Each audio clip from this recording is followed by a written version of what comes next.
चले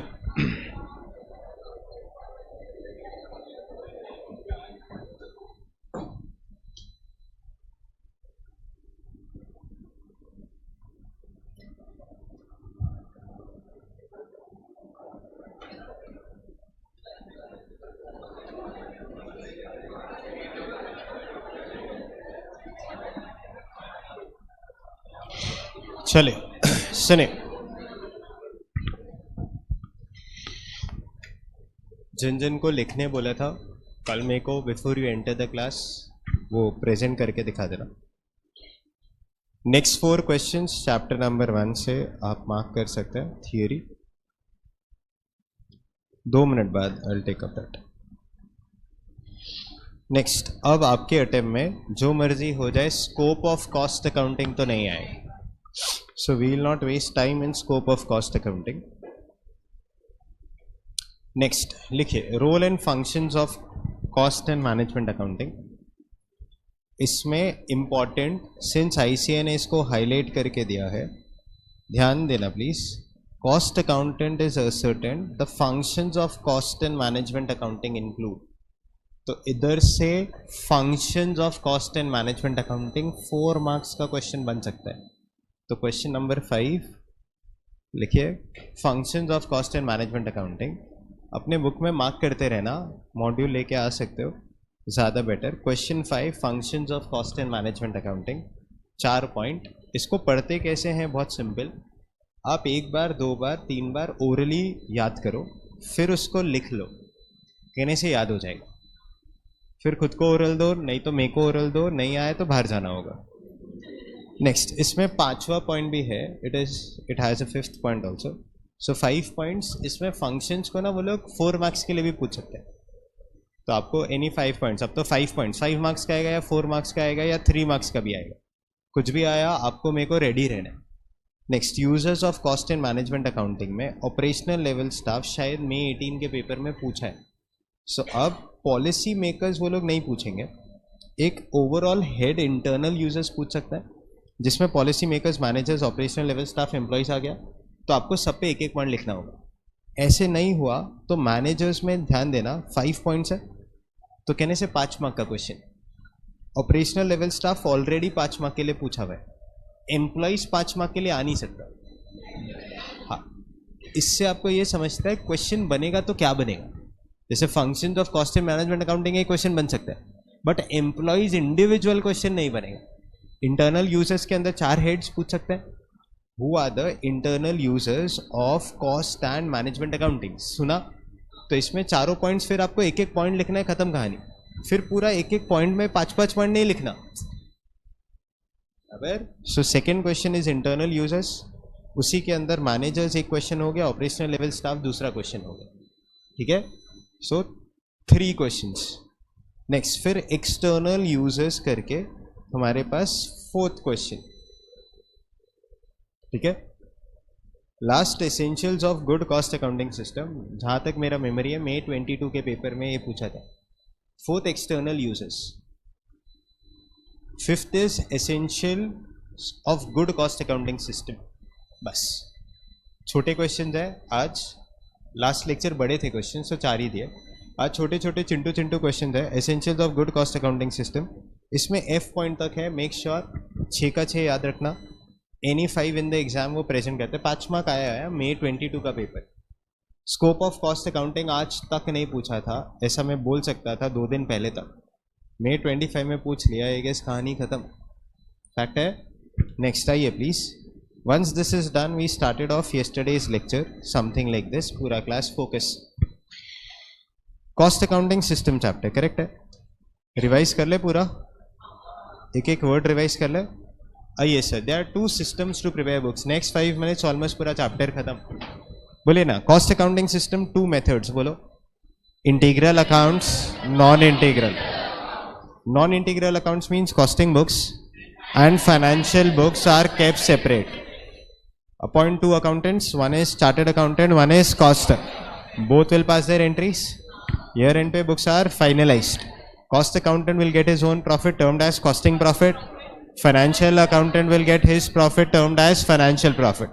ये दो प्रॉफिट फिगर्स कभी भी टैली नहीं होंगे. पहला रीजन बोलो, financial income, financial expense, capital gains, capital loss only appearing in financial books.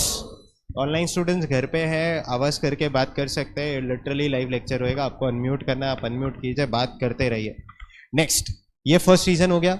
Second reason was stock differences. Stock में 3 डिफरेंस नाम बोलो. Method difference, valuation difference, treatment of under या over absorption. Method difference raw material में हो सकता है, WIP में हो सकता है, फिनिश गुड्स में हो सकता है. लॉजिकली होना नहीं चाहिए क्योंकि एक कंपनी एक मेथड ही फॉलो करेगी.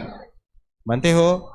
सेकंड बोलो बोलो, वैल्यूएशन डिफरेंस रॉ मटेरियल में नहीं होगा, WIP में नहीं होगा, आगे बोलो फिनिश गुड्स में होगा. वो भी तब होगा जब AOH रिलेटेड टू प्रोडक्शन है. एंड लॉजिकली कभी मैं वो कॉपी पेस्ट नहीं करता. पक्का बोलो, समझा? तो लाइफ टाइम वैल्यूएशन डिफरेंस एक स्टॉक में आएगा ही आएगा. Finish good stock. Third difference is treatment of under या ओवर एब्जॉर्प्शन. कल आपने मेरे को अब्जॉर्ब्ड अमाउंट ऐसे बोला 1 लाख, एक्चुअल अमाउंट बोला 1,50,000. Difference is 50,000 under absorption. मैं कॉस्ट शीट मेरे में कितना लिखा 1 लाख, फाइनेंशियल बुक्स में कितना लिखा 1,50,000. 50,000 अंडर या ओवर एब्जॉर्प्शन? Under absorption. इस साल लिखूं या नेक्स्ट ईयर? नेक्स्ट ईयर, क्योंकि कैरी फॉरवर्ड मेथड है. पहला मेथड कैरी फॉरवर्ड मेथड. तो इधर 1 लाख कुछ ना कुछ स्टॉक्स में जाएगा, इधर 1,50,000 कुछ ना कुछ स्टॉक्स में जाएगा. डिफरेंस आएगा. डिफरेंस आएगा तो आई गेस प्रॉफिट में भी डिफरेंस आएगा. तो पहला method carry forward method, treatment of under या ओवर एब्जॉर्प्शन, डिफरेंस आएगा कि नहीं आएगा? सेकेंड मेथड नाम बोलो, cost of sales, costing P&L method. इस साल का अंडर या ओवर एब्जॉर्प्शन नेक्स्ट ईयर में जाएगा या इसी साल में लिखेंगे? कहाँ लिखूं? कॉस्ट ऑफ सेल्स के ऊपर. तो 50,000 कॉस्ट ऑफ सेल्स के ऊपर आया. 1 लाख किधर आया? ऊपर अब्जॉर्ब्ड अमाउंट में आया. तो इधर तो 1 लाख ही जा रहा है, उधर 1,50,000 जा रहा है. डिफरेंस. नेक्स्ट मेथड नाम बोलो, सप्लीमेंट्री मेथड. काम बोलो, जहां जहां अब्जॉर्ब्ड अमाउंट लिखा है वहां वहां जाके अंडर या ओवर एब्जॉर्प्शन लिख दो, काम खत्म. आगे का सारा calculation is done with the help of a rate which is termed as supplementary rate. Supplementary rate is dash upon dash under या over absorption upon actual level of activity. एक और formula, dash minus dash gives you supplementary rate. Actual rate minus absorption rate is supplementary rate. Actual rate is what upon what? Actual level of activity. नहीं. Actual overheads upon actual level of mistake. Next. आप बोलो. हाँ, chocolate कुछ भी बोलते हो. अरे next बोलो, कहाँ थे हम लोग? Supplementary method. तो 50,000 जहां 1 लाख लिखे वहीं लिखेंगे. डिफरेंस. सो एक मेथड में डिफरेंस नहीं आ रहा है, सप्लीमेंट्री मेथड. नेक्स्ट मेथड नाम बोलो, entry partly cost of sales, costing P&L method. 1 lakh ऊपर लिखा है, 50,000 अंडर एब्जॉर्प्शन है. इसका 2/3, 1/3 या 60-40 आप कुछ भी करो, आप नीचे लिख दोगे तो ऊपर तो कुछ कम ही आएगा, डिफरेंस तो आएगा. सो ट्रीटमेंट ऑफ अंडर या ओवर एब्जॉर्प्शन एक ही मेथड में डिफरेंस नहीं आएगा, बाकी सारे मेथड से डिफरेंस आएगा. पक्का? Third difference is treatment of under या ओवर एब्जॉर्प्शन. खुला मार. आज मेरे को इंटरेस्ट है कि स्टॉक्स में क्या जा रहा है. तो इधर 1 लाख लिखा है, उधर 1,50,000 लिखा है. पहला method 50,000 carry forward method. Next year में क्या डिफरेंस आएगा क्योंकि इधर 1 लाख ही लिखा है. स्टॉक्स का बात नहीं करे, उसका बात हो गया. इधर 1 लाख लिखा है, उधर 1,50,000 लिखा है, डिफरेंस आएगा. Next method cost of sales, costing P&L method. ऊपर 1 लाख लिखा, नीचे 50,000 लिखा. लिख के बोलो ना, 1,50,000 लिख दिया, उधर भी 1,50,000 है, डिफरेंस नहीं आएगा. Next method supplementary method. Difference नहीं आएगा. Partly supplementary, partly costing P&L, difference नहीं आए.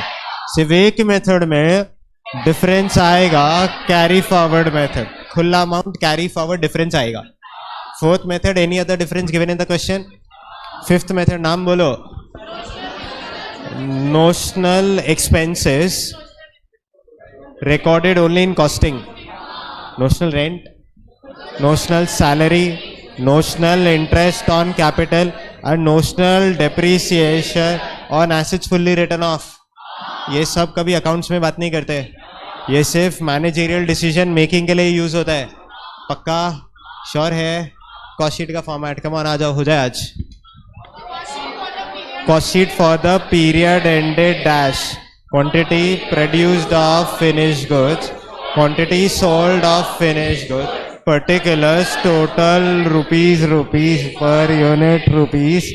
आगे direct materials consumed, opening stock plus purchases minus closing stock minus sale of scrap of raw material plus carriage inwards. GST होएगा तो add कर देना, credit नहीं मिलेगा तो ऐड करना। परचेज कॉस्ट का थियरी, फ्रेट इनवर्ड्स ऐड ना, सब्सिडी मिला, लेस डेमरेज फाइन पेनल्टी, नहीं अब नॉर्मल वो इधर नहीं आएगा, बराबर डीएम खत्म। Next direct labour, come on, direct labour basic wages plus DNS allowance plus allowances and perquisites plus employer's contribution to PF plus employer's contribution to ESIS. इतना सब कुछ ऐसा याद आता है, वो अर्नव इंस्पायर्ड वो लास्ट क्वेश्चन होना चाहिए था। ऐसा अपना बात भी हुआ था, ऐसा लिखा है भी था C2C का कैलकुलेशन। किसी को याद है? सच बोलो, पक्का याद है? हाँ, सो ये डायरेक्ट लेबर आ गया। नेक्स्ट आइटम डायरेक्ट एक्सपेंस, रुक जाओ, हायरिंग ऑफ स्पेशल प्लांट है ना, specific software, specific design, power fuel steam utilities है ना, fees for technical assistance and know how, moulds patents trademarks, moulds patterns था, पैटर्न्स जिग्स होएगा तो वो FOH में आता है, ऐसा बात हुआ था। डी हो गया। आगे prime cost, add factory overheads, gross works cost, add opening stock of WIP less closing stock of WIP, net works cost slash factory cost, add admin overheads to production, add quality control cost, add research and development cost, primary packaging less sale of scrap of raw material, finish goods नहीं, raw material नहीं होना चाहिए, waste होगा चलेगा, कुछ भी होएगा, raw material नहीं लिखा होना चाहिए। COP, add opening stock of finish goods less closing stock of finish goods, cost of goods sold, admin overheads general, add S&D overheads, cost of sales, add profit sales. Done. चलो question number 1, reconciliation. अपना book आइए please. आज मेरे को पहले रिको का 2-4 सम करा लेने दो, पहले 5 पेपर्स खत्म करता, फिर उसके बाद कहने से थोड़ा स्पेशल इफेक्ट आपका जो लास्ट लेक्चर अब्जॉर्प्शन कॉस्टिंग के कुछ सम्स है ना, ये थियरी पहले थोड़ा कंप्लीट कर लेते हैं, 1-2 सम्स कर लेते हैं, फिर वो ले लेंगे, ठीक है? थोड़ा थोड़ा आया वो सम, सेमी वेरिएबल ओवरहेड्स क्वेश्चन 8 आया, वो तो ईजी था, आया, सच्ची आया, ब्रिलियंट। आइए बच्चों, क्वेश्चन नंबर 1, जितना भी थियरी था वो उधर कुछ डाउट है, नॉट इंटरेस्टेड, फोकस करता है। Reconciliation, when is reconciliation required? Under non integral system of accounting, जोर से पढ़िए ना, there will be 2 profit figures, one from financial accounts and the another from cost accounts. These 2 profit figures will never ever tally. वही तो जान रहे, दोनों figures कभी टैली होगा नहीं। किधर है सर? कॉस्ट शीट के बाद ये चैप्टर रिकंसिलिएशन आएगा अपने बुक 2 में, कॉस्ट शीट के बाद रिकंसिलिएशन आएगा। Therefore we prepare a statement to explain why these 2 profit figures do not tally. It is known as memorandum reconciliation account and statement is known as, बोलो ना, reconciliation statement. पहले बोलो ये समझा। Next, what are the 5 reasons for the profits of financial accounts being different from cost accounts? लिखिए, Jan 25 paper में पूछा है बेटा ये। Next, first reason, financial expense, financial income, capital gains, capital losses appearing only in financial books. Stock differences में आगे बोलो, method difference, principal/valuation difference, treatment of under या over absorption in stocks. Method difference. This difference is possible when one accountant follows FIFO method and another accountant follows some other method for valuation of stock. Generally, this difference will not arise as one company follows one method. Basic. आइए, principal valuation difference. This difference is possible only for finished goods stock. In finished goods stock, costing finished goods stocks is valued at cost. Cost का मतलब DM, DL, DE, FOH, AOH brackets में related to production. Whereas in financial accounts, finished stock is valued at DM, DL, DE, FOH or market price, whichever is lower based on AS2. Correct? Last. Treatment of under overabsorption. This difference will arise in all methods except supplementary method. Make sense? छोटा सा difference हो गया, लिखने में कितना सारा लिखना पड़ता, except supplementary. Treatment of under या over absorption आपके reference के लिए खुला amount. This difference arises only in case you follow carry forward method. Any other difference told in the question, if same expense is treated differently by both accountants, then profit will be different. Example, difference in बोलो ना method of depreciation. Notional expenses recorded only in costing. Expenses like notional salary, notional rent, notional interest on capital and notional depreciation gets recorded only in costing books. लिखिए next line पे, अपना notebooks open कीजिए please. आइए sir, chapter number 7.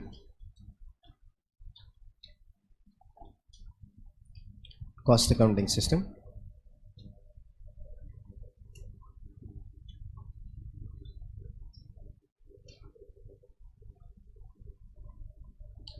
Cost accounting system.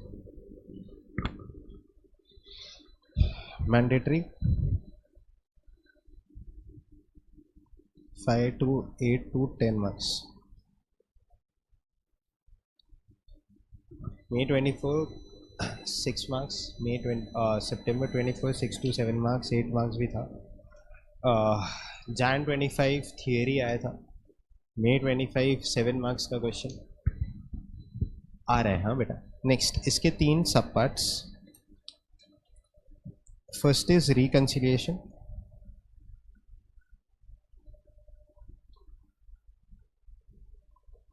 Second is non integral accounts. Smartness is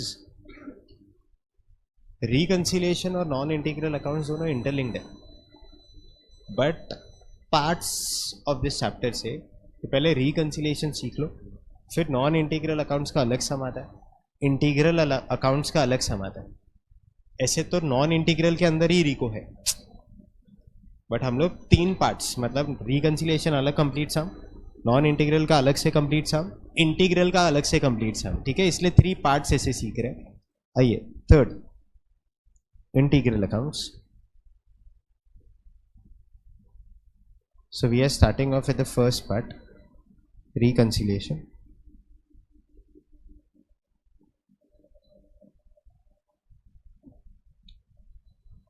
next, ये favourite है, मतलब इस chapter से अगर कुछ करके जाओ, आपके टाइम में रिको का स्कोप थोड़ा कम है क्योंकि May 25 में ही आया, बट आ सकता है क्योंकि May 24 के बाद September 24 में भी रिको पूछा था. जनरली ऐसा नहीं होता है, जर्नल एंट्रीज का ज़्यादा स्कोप है, बट हम लोग सभी करके जा रहे हैं. रिकंसिलिएशन इधर लिखिए, May 2022 पेपर, सॉरी नवंबर पेपर था.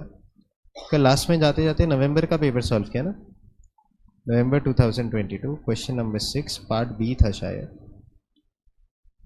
1 2 3 4 ऐसे मार्किंग करते जाओ.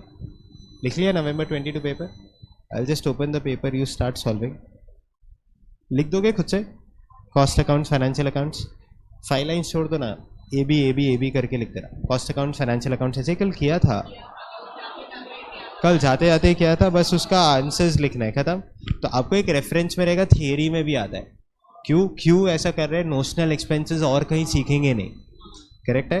आ जाओ फिर question number 1, book number 2. Question number 1 book number 2 शुरू करें. आइए, आपको कुछ डाउट है ना, बोलो.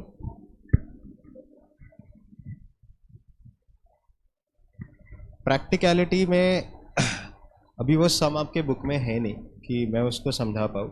एक सम था ओल्ड कोर्स के स्टडी मैट में, उसमें होता क्या है कि अगर मैं यहाँ पे लिख दूँ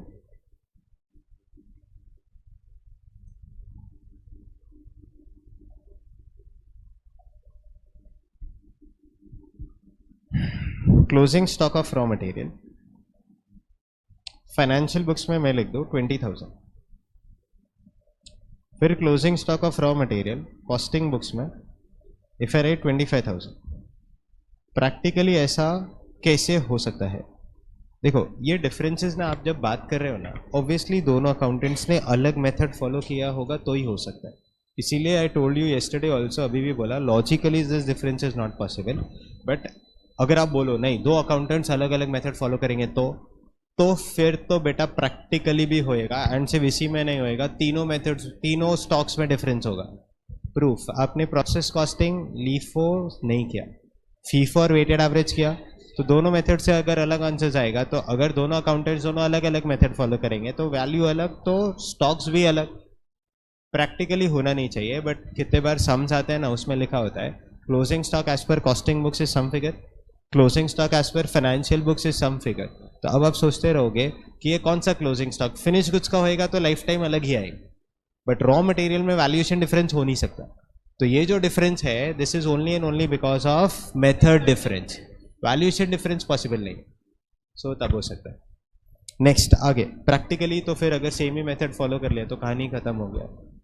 बट कुछ कुछ जगह कितने बार क्या होता है, cost accountant is very rigid कि मैं तो लीफो फॉलो करूंगा, chartered accountant is like, cost accountant बोल रहे हैं फीफो ज़्यादा बेटर है जिस वजह से नेचर ऑफ द बिजनेस है, चार्टर्ड अकाउंटेंट इज लाइक मेरे को नहीं फॉलो करना है, मेरे को तो वेटेड एवरेज ही करना है। सो अगर आप दो अलग मेथड से बुक्स बनाएंगे तभी ये डिफरेंस आ सकता है, एल्स लॉजिकली ये डिफरेंस सिर्फ फिनिश गुड स्टॉक में आएगा, क्योंकि इधर एओएच रिलेटेड टू प्रोडक्शन भी जाएगा, उधर एओएच जाएगा नहीं, समझा? नेक्स्ट आइए, हाँ बोलो।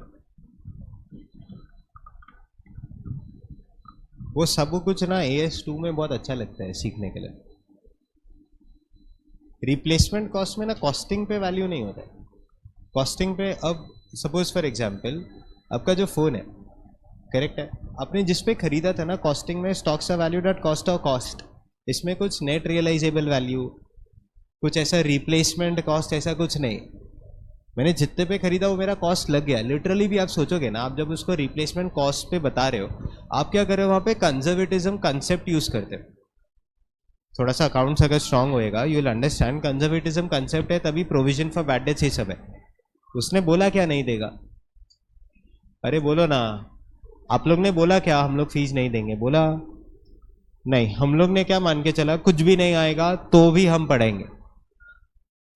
आपने कुछ पैसा वहां पे दिया, कुछ यहां दिया, कुछ तो आया, कहने से इज बोनस। बट हम लोग फर्स्ट डे पे मान के चले थे कि अगर आप सबका फीस वहां पे पेड है, आपने अगर हमको कुछ भी नहीं दिया, still we will continue teaching. This was the discussion. Accounts में ना फेयर वैल्यू कंसेप्ट ये फाइनल में आओगे तो आएगा, इधर ऐसा कंजर्वेटिज्म कंसेप्ट होता है। बट अगर आपको लग रहा है कि वो पैसा नहीं देगा, उसने बोला क्या अभी तक? आपने बोला हम लोग को फीस नहीं देंगे, नहीं, किसी स्टूडेंट ने गुड फेथ में कहने से जो वहाँ ऊपर फीस देने वाले थे उन्होंने यहाँ पे सबमिट किया है, फैक्ट है। तो अगर आप वैसे गुड फेथ में कर रहे हो तो very good, you are like चलो दो जन का झगड़ा हुआ, मेरा फायदा हो गया, मेरे को फीस नहीं भरना पड़ा, योर विश। इतना फॉर श्योर है, if someone is doing hard work, आपका एथिकली पेमेंट बनता था, आपने नहीं किया, आज नहीं तो कभी ना कभी कहने से लॉस होएगा, ये पक्का है। ये समझता है सेंसिबल, ये समझता है ना, इरिस्पेक्टिव ऑफ द फैक्ट आपको एलिजिबल थे आप। अरे मैं आपको इसलिए नहीं बोल रहा, दिस इज कर्मा का बहुत बेसिक सा लॉजिक कि अगर कोई खर्चा मेरा 70,000 रुपये बन रहा है, अब मेरा 10,000 ही लगा, 60,000 रुपये बच गया, वो 7,000 आज नहीं, वो एक चीज याद रखना, इफ यू किसी का 1 रुपये भी अपने पास रखोगे ना, इट इज स्टेटेड कि आपको 10 टाइम्स मल्टीप्लाई करके देना पड़ेगा, ये फैक्ट है। And this is not I telling, Bhagavad Gita जो भी आप रिलीजन फॉलो करते हो उसमें सब लिखा हुआ है। किसी का 1 रुपये भी इफ यू टेक अप, कहने से आपको, अच्छा हम लोग ने बोल दिया था you even if you don't give, तो कहने से does not apply to you. If you do not give आपका सेविंग्स हो गया, चलो वैसा मान लेते हैं, वो एक चीज पॉसिबल है, वरना एथिकली अगर आप देखोगे you should pay some fees to the organisation. Make sense? बराबर। सिमिलर वे से अगर मैं बात करूँ ना, जितना भी आप रिप्लेसमेंट कॉस्ट, आप मेरे को बोलते हो ना आज का वैल्यू, नेट रियलाइजेबल वैल्यू, ये सब कुछ सही है, बट वो मेरे को बुक्स को फेयर व्यू देना है इसीलिए, ताकि मैं मेरे प्रॉफिट्स को कम कर सकूं। जो चीज़ जो कॉस्ट है, अब ये टी शर्ट जो आपने पहना है वो कितने भी कॉस्ट का हो, कहने से आपके जेब से उतना ही लगे। आज आपको उसका रीसेल वैल्यू OLX पे कुछ भी मिल जाए, makes no difference to life. आपके जेब से cost is that figure only, and that is why costing में यू रिकॉर्ड हिस्टोरिकल कॉस्ट। आप कोई करंट कॉस्ट नहीं रिकॉर्ड करते, आपके जेब से जो लगा, कहने से वो एक्चुअल कॉस्ट लगा ना।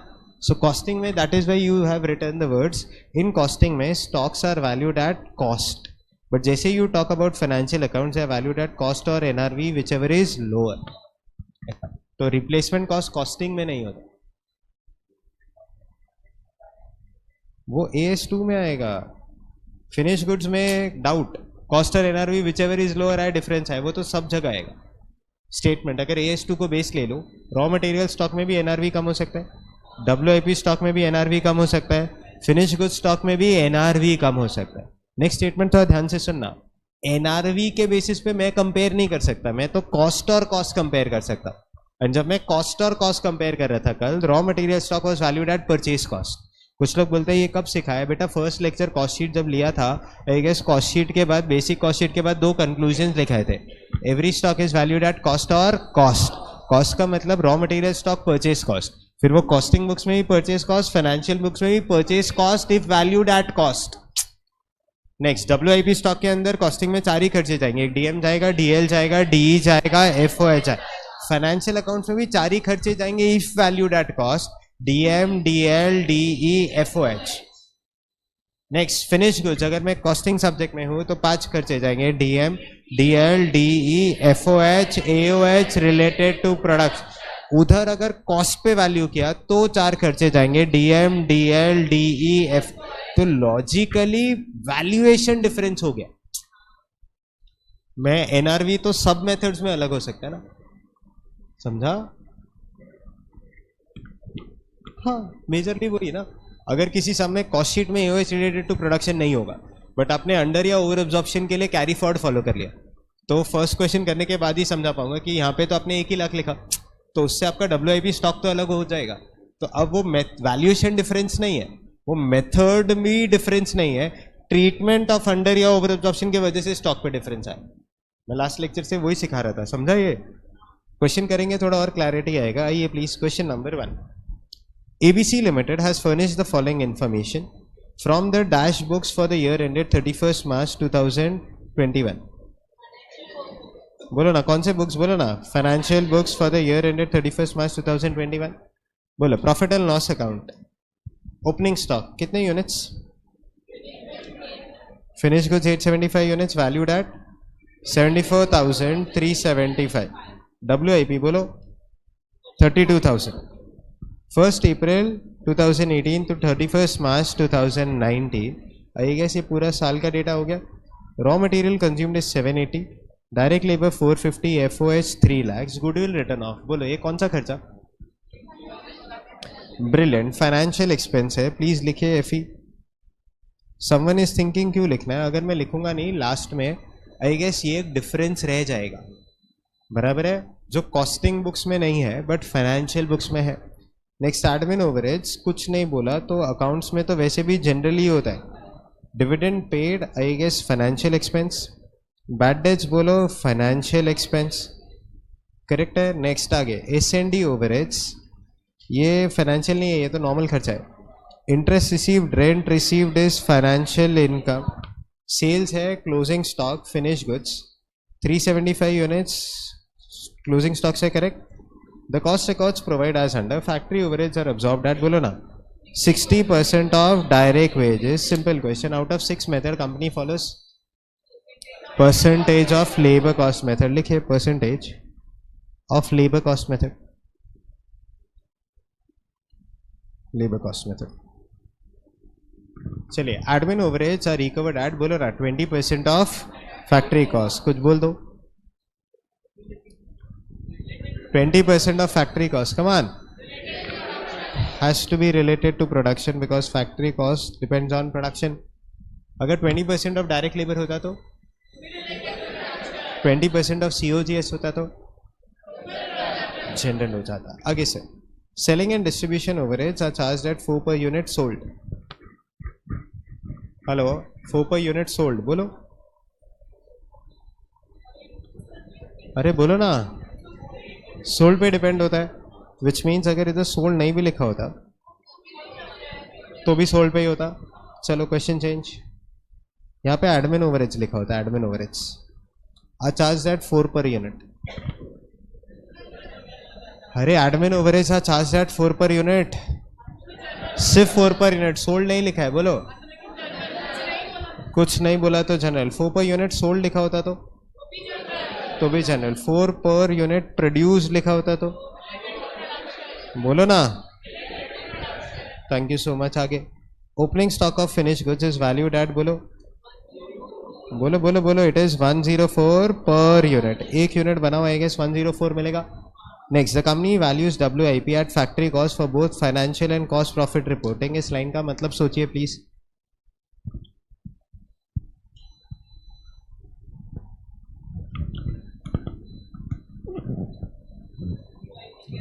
WIP स्टॉक्स में आई गेस वैल्यूएशन डिफरेंस नहीं है, यही बोलना चाहते हैं. That WIP stocks are valued at factory cost for both financial and cost profit reporting. Make sense? बोलो. डिफरेंस आएगा. मेथड डिफरेंस होएगा तो अलग अलग फिगर्स. अगर मेथड डिफरेंस नहीं है कहने से फिगर्स अलग नहीं है. Prepare statements for the year ended 31st March 2019 showing profit as per financial records, profit as per costing records. बोलो. फाइनेंशियल का प्रॉफिट फाइंड करने के लिए क्या बनाते हो? Manufacturing, trading, P&L. परफेक्ट. फिर जाके प्रॉफिट आएगा. कॉस्टिंग का प्रॉफिट फाइंड करने के लिए कॉस्ट शीट बनाएंगे. अच्छा, इसमें मेरी कोई ज़रूरत नहीं. एक दो क्वेश्चन पूछता हूँ ताकि मेरा क्लैरिटी आ जाए. Opening stock of finish goods कहाँ लिखो? ट्रेडिंग में. Opening stock of WIP manufacturing. Debit side, credit side? Opening stock credit पे आता है. बेटा मैं यहां हूं, आंखें खोलो. कोई बात नहीं, कोई बात नहीं, मैं कुछ नहीं करता. बोलो. Opening stock of finish goods trading account debit side. ठीक है, मैं दो चार और पूछता हूं. Opening stock of WIP manufacturing account debit side. Raw material consumed manufacturing account debit side.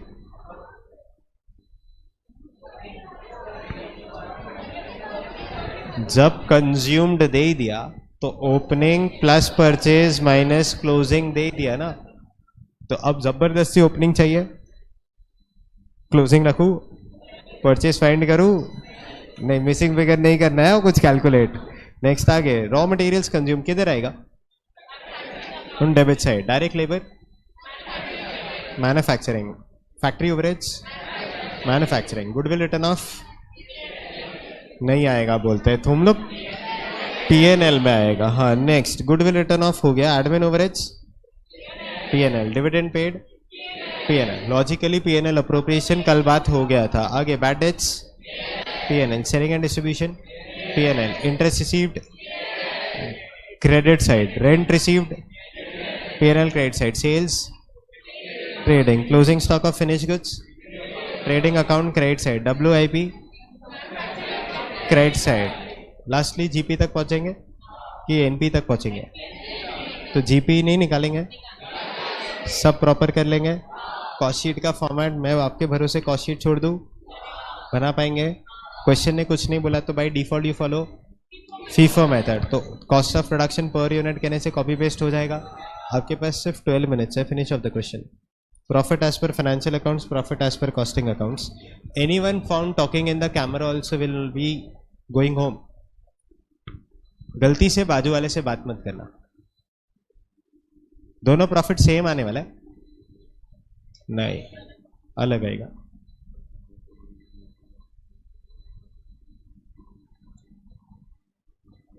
Krishna थोड़ा फास्ट है बेटा.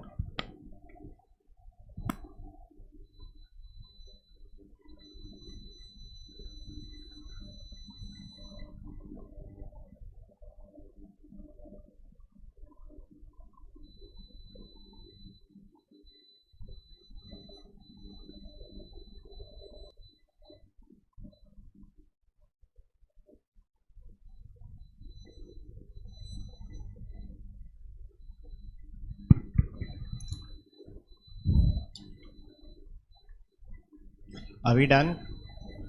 नहीं, 2 minutes more. Continue. 33,542 आता है फाइनेंशियल प्रॉफिट ना. 178 नहीं आता है फैजल, जस्ट रीचेक. 187 आता है फैजल, जस्ट क्रॉस चेक.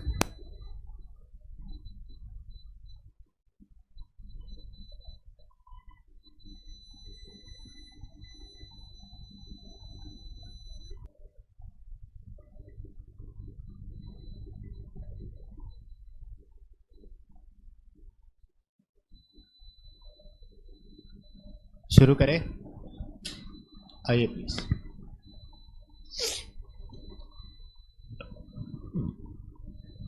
एक मिनट और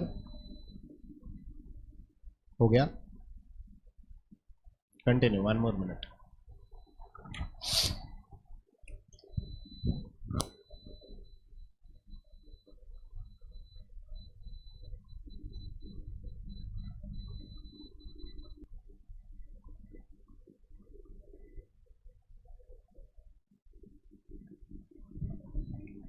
चलिए वी स्टॉप. ध्यान से. सबसे पहले cost sheet. I guess financial books में मैन्युफैक्चरिंग अकाउंट से जो फिगर जा रहा है इस 15,23,333. आपका gross profit is 5,23,542. Correct. Last में 33,540. ये तो आया रहेगा. Foundation pass, very good. आ जाओ. नेक्स्ट, इंटर क्वालिफाई होएगा कि नहीं वो चेक करते हैं. इधर आइए. आई गेस इंटर के लिए cost sheet for the year ended 31st of March 2019. 19 है कि 21 है? अच्छा, तो मेरा टाइपिंग एरर एक्चुअली, आपका गलती नहीं. सेव यहाँ पे 2019 कर दो. टाइपिंग एरर माई साइड, आपका गलती नहीं, क्योंकि नीचे भी डेटा ना 18-19 है. चलो कुछ नहीं. आइए. Quantity produced of finish goods होता है. नेक्स्ट बोलो ना, quantity sold of finish goods होता है. प्रोड्यूस्ड ऑफ फिनिश गुड्स बोलो कितना यूनिट्स? 14,000 यूनिट्स. करेक्ट है. सोल्ड ऑफ फिनिश गुड्स बोलो ना, 14,500 यूनिट्स. करेक्ट. अच्छा, 14,000 यूनिट्स डायरेक्टली नहीं आएगा. I guess working note number 1. Sold तो डायरेक्टली दिया है. करेक्ट. थोड़ा सा हेल्प कर दो please. Particulars total rupees per unit rupees. आइए आज आपको सिखाते हैं कॉस्ट शीट रिवाइज कैसे करेंगे. Whenever you are done with your एक बार सॉल्विंग. एक बार क्लास में सीखा, एक बार अपने घर पे जाके कर दिया. सेकेंड रिविजन जब होगा करना कैसे, ऐसे जैसे सिखा रहे. Direct materials consumed, opening stock दिया नहीं, परचेजेस दिया है, क्लोजिंग स्टॉक दिया है नहीं. सो डायरेक्ट मटेरियल कंज्यूम सीधा 7,80,000 आता है. अच्छा, कोई बोलता है सर ये कहाँ, कौन सा फिगर लिखा? फाइनेंशियल का. Reason, without raw materials I guess finish goods बनते ही नहीं. First thing. सेकेंड, क्या कॉस्टिंग रिकॉर्ड्स में डीएम लिखा है? कॉस्टिंग रिकॉर्ड्स में डीएम लिखा है? कुछ लोग हाँ बोल रहे हैं. कहाँ लिखा है? मेरे को तो आज तक नहीं दिखाई दिया. हाँ, मैं इसकी बात कर रहा हूँ, तो आंखें खोलो, थोड़ा ध्यान से सुनो. Cost records provide as under. तो अब जो आप कॉस्ट शीट बना रहे हो ना, वो फाइनेंशियल अकाउंट्स को बेस लेके नहीं बनाना है. कॉस्टिंग रिकॉर्ड्स में सारा डेटा फाइंड करना है. चेक करो इसके नीचे कहीं डीएम दिया है क्या? विदाउट डीएम गुड्स बन सकते हैं क्या? नहीं. सो देन मजबूरी है फाइनेंशियल से फिगर लिया.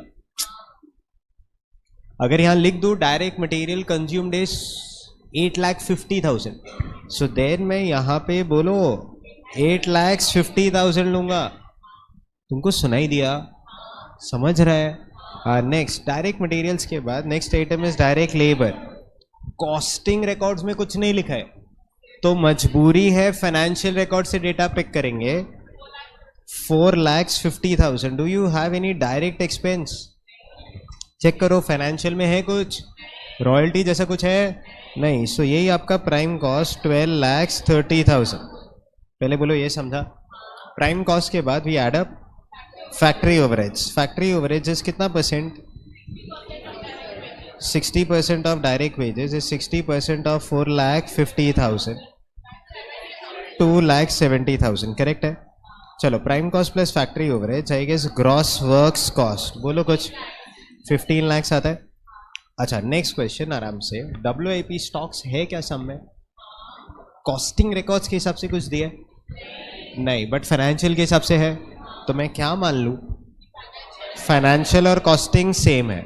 वही अगर मैं यहाँ पे लिख दूँ closing stock of WIP is 40,000, opening stock of WIP is 28,000, कहने से लॉजिकली वैल्यूएशन डिफरेंस नहीं हो सकता है, मेथड डिफरेंस हो गया। सुना, WIP है तो मेथड डिफरेंस हो गया, रॉ मटेरियल है तो मेथड डिफरेंस ही होगा, बट फिनिश गुड्स है तो मेथड भी हो सकता है, वैल्यूएशन तो होगा ही होगा। वर्डिंग समझा? Next sir, gross works cost के बाद add opening stock of WIP।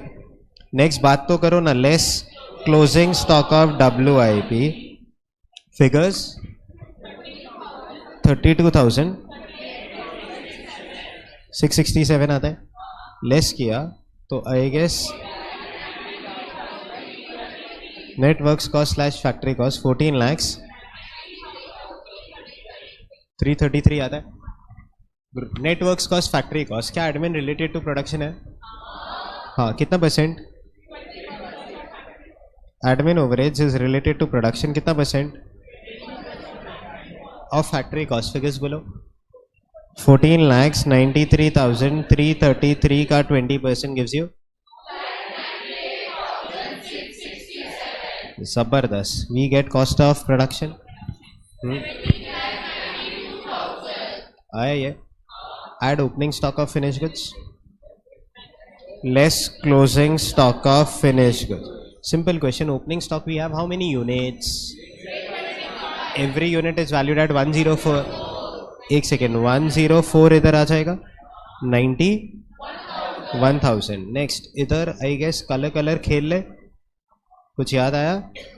कुछ तो याद आना चाहिए।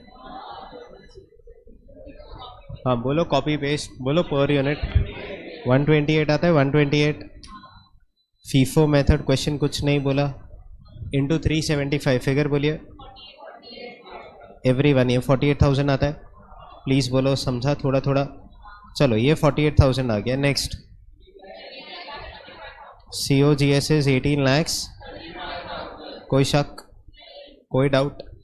COGS के बाद ऐड एडमिन ओवरेज जनरल नहीं है, तो add selling and distribution overheads is 4 per unit sold, 4 into 14,500 बोलो तो 58,000 आ गया ये।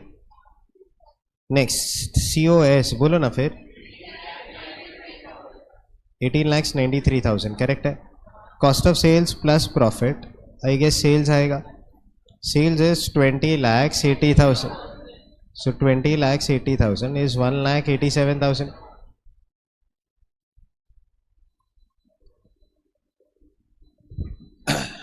आया ये? कोई शक? हाँ बोलो।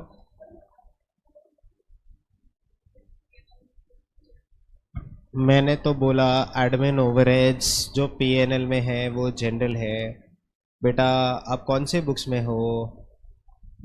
फाइनेंशियल बुक्स में लाइफ टाइम एडमिन जनरल ही होता, ठीक है। नेक्स्ट स्टेटमेंट ध्यान से सुनना, आपने कॉस्टिंग बुक्स में एडमिन लिखा कि नहीं लिखा? लिखा, फर्स्ट थिंग लिखा। कॉस्टिंग सब्जेक्ट में बहुत रेयर वो अर्नव इंस्पैट वाले क्वेश्चन के अलावा कभी भी एडमिन जनरल और रिलेटेड टू प्रोडक्शन एक ही क्वेश्चन में नहीं आया। तो इस क्वेश्चन में उन्होंने कॉस्ट शीट में एडमिन को रिलेटेड टू प्रोडक्शन मान लिया, तो अब आप अलग से नीचे एडमिन जनरल नहीं लिखोगे। सुना, कॉस्ट शीट में जैसा कॉस्ट शीट का डेटा है वो लोग अगर वहाँ पे 20% ऑफ फैक्ट्री कॉस्ट नहीं लिखते, वो लोग एडमिन लिखते भी नहीं, तो हम एडमिन जनरल मान के कॉस्ट शीट में लिख देते सेम फिगर 2,95,000। बट अगर उन्होंने costing as per financial records नहीं देखे, cost sheet based on admin related to production बोला, तो हम वही मानेंगे। वो लोग 20% ऑफ COGS भी बोलते हैं, तो हम उसको जनरल ही मानते हैं। जब तक क्वेश्चन मेरे को एडमिन के बारे में कुछ देता है, कहने से मेरे को वैसे ही ट्रीट करना हो, और मैं दोनों नहीं मान सकता कि इधर रिलेटेड टू प्रोडक्शन भी हो गया और जनरल भी हो गया। क्वेश्चन लिख के देगा ना दोनों, तो कहने से मानेंगे, एल्स कोई भी एक। समझा? परफेक्ट। नेक्स्ट, आगे सीखने मिला कुछ? सुना ना अच्छे से? अगर ये लाइन हटा दूं, इधर आओ इधर आओ, तो एडमिन ओवरहेड्स 295, ये लाइन हटा दूं, S&D ओवरहेड 61,000। थोड़ा समझा? पक्का समझा? चलिए, ब्रिलियंट। एक बार ये हो जाता है आपको, आपका कॉस्ट शीट 1,87,000 का प्रॉफिट आया, आपको लॉजिकली सीखना है। तो नेक्स्ट 3 मिनट के अंदर आपका रिकंसिलिएशन खत्म हो जाएगा। थोड़ा ध्यान से देखना, क्या दोनों प्रॉफिट सेम है? दोनों बुक्स कंप्लीट? सबका हो गया ना कॉस्ट शीट? हाँ, अब वर्किंग नोट नंबर 1 बनाया है क्या? कैलकुलेशन ऑफ क्वांटिटी प्रोड्यूस ऐसे कैलकुलेट किया? ओरली नहीं कर सकते, वर्किंग आई है, ब्रैकेट्स में दिखाया, प्लीज वर्किंग में दिखा दो ना। Calculation of quantity produced, quantity sold of finish goods plus closing stock of finish goods minus opening stock of finish goods.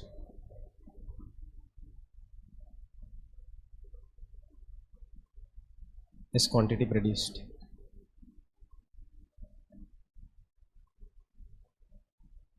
Quantity produced. Quantity sold, बोलिए। 14,500. Closing stock is? Opening stock is? So we get 14,000 units. Perfect, cost sheet done. चल next आइए please, impact. आप और मैं ये जानना चाहते हैं कौन कौन से रीजंस ऑफ डिफरेंसेस है, वो लिखेंगे। शायद BRS में ऐसा कुछ किया था, प्लस माइनस, मैं नहीं कर पाऊंगा, ठीक है? तो वो एक्सपेक्ट नहीं करना, मुझे जो समझ आता है मैं वो वैसे सिखाऊंगा। आप लोग फिर दिमाग में कुछ मत रखना, जो बोल रहा हूँ ना, देखो आपने ऐसे ऐसे करके कुछ इम्पैक्ट स्टेटमेंट में किया था, मैं स्टेटमेंट नहीं सिखाऊंगा। क्यों नहीं सिखाऊंगा, आधे घंटे बाद बताता हूँ, ठीक है? मैं आपको नॉर्मली जैसा मेरे को आ रहा है ना, मैं समझाता हूँ, ठीक है?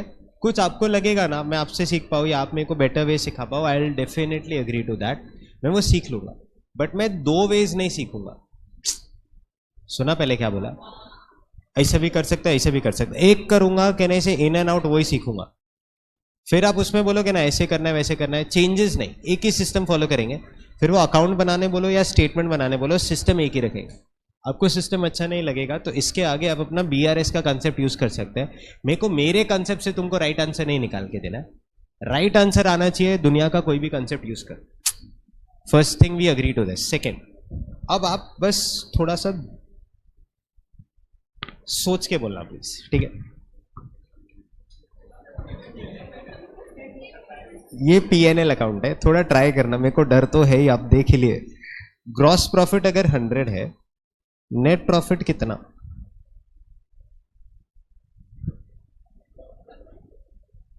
ऑनलाइन ये आंसर अगर सबने नहीं दिया, 19 पार्टिसिपेंट्स, जिसका आंसर नहीं आया वो रिमूव हो जाएगा बेटा। बहुत सिंपल गेम खेलते हैं, आंसर दो तो क्लास के अंदर, नहीं दो तो क्लास के बाहर, और क्या, एंड रिमूव हो जाएगा। तो फिर सीधा नया फोन से लॉग इन करना पड़ेगा, फिर वापस रिमूव हो जाओगे क्योंकि मैंने ही निकाला था ना। हाँ, सो आंसर्स लिखना होगा। बोलो, इसमें कैलकुलेटर का कोई जरूरत नहीं है। फर्स्ट थिंग, मैंने आपके लिए नंबर भी इतना सिंपल रखा है।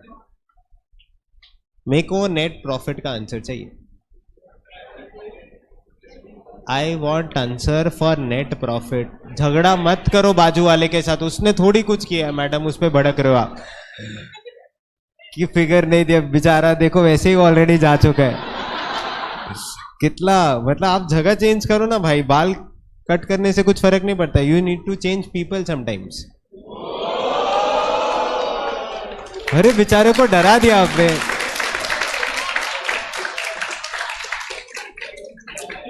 तुम लोग को ला लिटरली कंसेप्ट पे फोकस ही नहीं है लाइफ में। मेरे को बोलो नेट प्रॉफिट कितना? 100. Thank you so much. अब आंसर तो यही है, 100 आता है. कितने जन ने आंसर नहीं किया? चलो चलो निकालना शुरू करते. अब देखो क्या फास्ट फास्ट टाइपिंग हो रहा है, चीटर लोग. अच्छा, someone says less than 100. Actually आपको और मेरे को बहुत अंदर से आ रहा था कुछ दो इधर. हाँ, बट अगर मैं यहाँ कुछ नहीं लिखता, जीपी अगर 100 है तो net profit has to be 100. But GP के नीचे suppose for example by rent received करके कुछ आ गया, करेक्ट है? ये 20 तो नेट प्रॉफिट 120 आया, मतलब प्रॉफिट बढ़ गया क्योंकि आपने इस साइड कुछ लिखा. सो ऐसे बोलूं, अगर मैं क्रेडिट साइड पे कुछ लिखता हूं तो कॉस्टिंग का प्रॉफिट बढ़ जाएगा. प्रॉफिट बढ़ जाएगा, प्रॉफिट बढ़ जाएगा, है ना? ऐसे कॉस्टिंग आ गया, बाहर आ गया, सो सॉरी, प्रॉफिट बढ़ जाएगा. बट अगर मैंने यहां पे सुनो तो सैलरी ऐसा लिख दिया 50, तो प्रॉफिट कम हो जाएगा. सो प्रॉफिट कम करना है तो आई गेस डेबिट साइड पे लिखो. सो क्रेडिट साइड पे फिगर्स लिखते जाओ, बोलो आगे कुछ. प्रॉफिट बढ़ते जाएगा. डेबिट साइड पे फिगर्स लिखते जाओ, कम होते जाएगा. चैप्टर खत्म. नेक्स्ट. वो लोग नेक्स्ट चैप्टर बोलते हैं. Logically it is all over. Mechanically आप नेक्स्ट 3 घंटे करते रहो सॉल्व. मैं रेडी हूँ एकदम अपने पोजीशन पे. मेरे को सिर्फ आपको ये सम सिखा के सिर्फ पास पे सॉल्व कराना है, बाकी मेरा पूरा डिस्कशन खत्म. एक दो जगह ऐसे कुछ अलग करता है तो बस वही करना है, वो उसके लिए नोट्स लिखे हुए. वैसे कोई बोलते हैं सर ये सब कुछ जो सिखाया मेरे को कुछ नहीं समझा. देखो लिटरली 2 प्रॉफिट फिगर्स है. Life time you start with some profit figure. आप कौन से सब्जेक्ट करते हो? कॉस्टिंग. तो मैं और आप कौन से फिगर के साथ स्टार्ट करेंगे? Costing profit. अब लिटरली कॉस्टिंग प्रॉफिट मैं यहां लिख सकता हूं ना, 1,87,000. अग्री करते हो? अच्छा, इधर कॉस्टिंग प्रॉफिट आया तो इधर फाइनेंशियल प्रॉफिट आएगा 33,542. एंड हम लोग जो भी रीजंस होगा कहने से वो सारे रीजंस यहां पे रिकॉर्ड कर लेंगे. समझा? पक्का? अब देखो स्टेप नंबर 1, कुछ ना कुछ सिस्टम देना है. ये सिस्टम समझेगा ना, वो नेक्स्ट लेक्चर में समझेगा. क्यों ऐसे कर रहे हो अभी नहीं समझेगा. अभी 2-3 क्वेश्चन होंगे ना, कहने से वो फुल फ्लेजेड क्वेश्चन होंगे, उसमें समझेगा नहीं ऐसा कर क्यों रहे. बट एक बार करना सीख लो. नेक्स्ट लेक्चर पहला question, second question, third question, fourth question, जब तक तुम थक ना जाओ या पास पेपर्स खत्म ना हो जाए, which ever is earlier can I से वी स्टॉप दिस. तब आपको लिटरली समझेगा क्यों ऐसा करा है. फर्स्ट स्टेप सुनना. कॉस्टिंग प्रॉफिट नीचे लिखा, करेक्ट? प्रॉफिट नीचे लिखो या प्रॉफिट ऊपर लिखो, फर्क नहीं पड़ता. नहीं पड़ता. मैं पूछ नहीं रहा था बेटा, मैं बता रहा हूं उसका रीजन. इधर explanation. Weather you right salary नीचे और यू राइट नेट प्रॉफिट ऊपर, फिगर रिमेन सेम 120 ओनली. जैसे अगर क्रेडिट साइड पे 120 है तो बेटा डेबिट साइड पे भी 120 होगा. आप और मैं जनरली प्रॉफिट को एज अ बैलेंसिंग फिगर लेते हैं क्योंकि वो लास्ट फिगर होता है. बट आज हमारे पास प्रॉफिट्स है एंड हमको रीजंस जानना है. तो वेदर यू राइट प्रॉफिट नीचे और यू राइट प्रॉफिट ऊपर मेक्स नो डिफरेंस. पहले बोलो ये समझा. फर्स्ट स्टेप, हम कॉस्टिंग प्रॉफिट से क्यों शुरू करते हैं? उसका reason we are doing costing subject. Second most important thing, अगर कॉस्टिंग प्रॉफिट यहां लिखा तो दिमाग लगा के बोलो ना, इधर कॉस्टिंग प्रॉफिट इंक्रीज होगा. इधर कुछ लिखते जाऊंगा तो कहने से ये फिगर और बढ़ते जाएगा ना. नेक्स्ट इधर लिखूंगा तो कॉस्टिंग का प्रॉफिट गिर जाएगा. सो 2 रूल्स फॉर दिस डिस्कशन. पहला, जब भी आप कॉस्टिंग प्रॉफिट लिखो कहने से कॉस्टिंग प्रॉफिट डेबिट साइड पे लिखो. एंड जब भी इधर डेबिट साइड पे कॉस्टिंग आएगा, कॉस्टिंग प्रॉफिट तो क्रेडिट पे बढ़ेगा. इतना समझा? अगर क्रेडिट पे बढ़ेगा तो कॉस्टिंग प्रॉफिट डेबिट पे गिर जाएगा. नेक्स्ट, अभी लेट्स सी कितना समझा. इधर अगर मैं फाइनेंशियल प्रॉफिट लिखूं, क्या करूं? फाइनेंशियल प्रॉफिट लिखूं. कितना है बेटा financial profit? 33,542. If this is financial profit, दिमाग लगाना, फाइनेंशियल प्रॉफिट कहां बढ़ेगा? डेबिट साइड पे लिखूंगा तो कहने से फाइनेंशियल प्रॉफिट बढ़ेगा. और सेम साइड पे लिखूंगा आगे, बोलो फाइनेंशियल प्रॉफिट कम हो जाए। समझा? श्योर समझा? ये मतलब मैंने जो ये सिखाया ना अभी, ये आपको समझा है? याद नहीं किया, अगर याद किया होता तो एक्सप्लेन नहीं कर पाते। सेम साइड पे प्रॉफिट गिरेगा, अपोजिट साइड पे प्रॉफिट बढ़ जाए। इंपैक्ट आप सिखाना क्या चाहते हो? देखो, जब तक आपको ये नहीं समझेगा ना प्रॉफिट कहाँ गिर रहा है, प्रॉफिट कहाँ बढ़ रहा है, आप और मैं आगे जा नहीं पाएंगे। विच मीन्स कॉस्टिंग का प्रॉफिट बढ़ेगा, कॉस्टिंग का प्रॉफिट गिरेगा, ये दो चीज तो चाहिए। चेक करो, आप कॉस्ट शीट को रिकनसाइल करोगे विद फाइनेंशियल बुक्स या फाइनेंशियल बुक्स को रिकनसाइल करोगे? कॉस्टिंग बुक्स को फाइनेंशियल से। आप कॉस्ट शीट में देखो, मैं फाइनेंशियल बुक्स में देखता हूं। देखो कॉस्ट शीट में, बोलो सबसे पहला खर्चा in the cost sheet, direct materials. Direct materials कितना लिखा है? आंखें खोलो, इधर कितना लिखा है? डिफरेंस है? डिफरेंस नहीं होगा तो रिको में आएगा? नहीं आएगा पक्का? प्रॉमिस नहीं लिखोगे?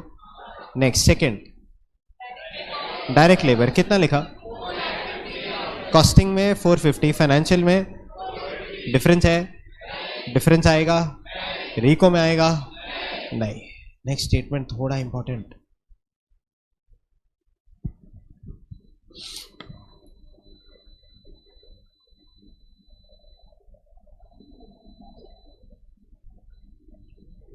जब तक समझेगा नहीं मैं कट करते रहूंगा। क्या समझा वो बताओ? टोटल्स को रिकंसाइल नहीं करेंगे, क्योंकि अगर डीएम में डिफरेंस आएगा तो प्राइम कॉस्ट में भी डिफरेंस आएगा। सो कोई भी टोटल्स को कंपेयर नहीं करते। नेक्स्ट, खर्चा बोलो, फैक्ट्री ओवरहेड्स। कॉस्टिंग बुक्स में कितना लिखा? फाइनेंशियल बुक्स में कितना लिखा? अरे बोलो, कॉस्टिंग बुक्स में कम लिखा ज्यादा लिखा? ये खर्चा है कि इनकम? फिर से बोलो, कॉस्टिंग में कम लिखा ज्यादा लिखा? ये खर्चा है कि इनकम? खर्चा कम, बोलो प्रॉफिट ज्यादा। प्रॉफिट ज्यादा कौन सी साइड पे होता है वो बताओ? Credit side. तो एक सेकेंड, आई गेस 30,000 का डिफरेंस है। समझा पहले क्या करना है? एक सेकेंड फिर से खेलते हैं। कॉस्टिंग में कितना लिखा? 270। फाइनेंशियल में कितना लग गया? 3 लाख। कॉस्टिंग में कम लिखा ज्यादा लिखा? ये खर्चा है कि इनकम? खर्चा कम, प्रॉफिट ज्यादा। कहां लिखूं? क्रेडिट साइड, क्योंकि कॉस्टिंग का प्रॉफिट क्रेडिट साइड बढ़ रहा है। पक्का? अब बोलो ये 30,000 क्या है? डिफरेंस है। Very good, difference. हाँ बराबर, डिफरेंस है। Difference in factory overheads. Very good, जबरदस्त। और कुछ बोलो। हाँ बोलो, ये ओवरहेड्स है ना? ओवरहेड्स फैक्ट्री ओवरहेड्स है, तो आपने कॉस्टिंग बुक्स में कम लिखा ना? अरे हाँ, एक्चुअल में ज्यादा लग गया। कॉस्टिंग में कम लिखा तो अंडर एब्जॉर्प्शन। किसके साथ हुआ? फैक्ट्री ओवरहेड्स के साथ। कौन से बुक्स में हुआ? Thank you. You will ask 3 questions. मेरे साथ पूछना शुरू करो। क्या हुआ?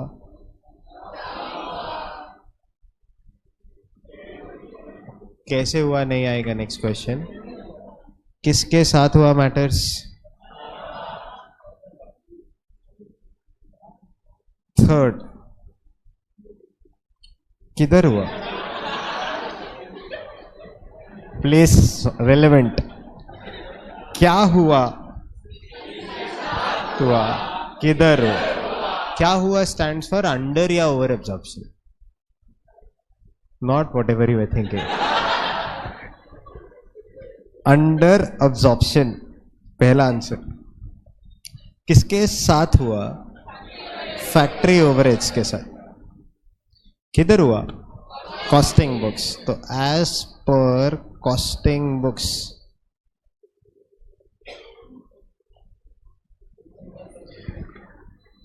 हुआ, ये आया।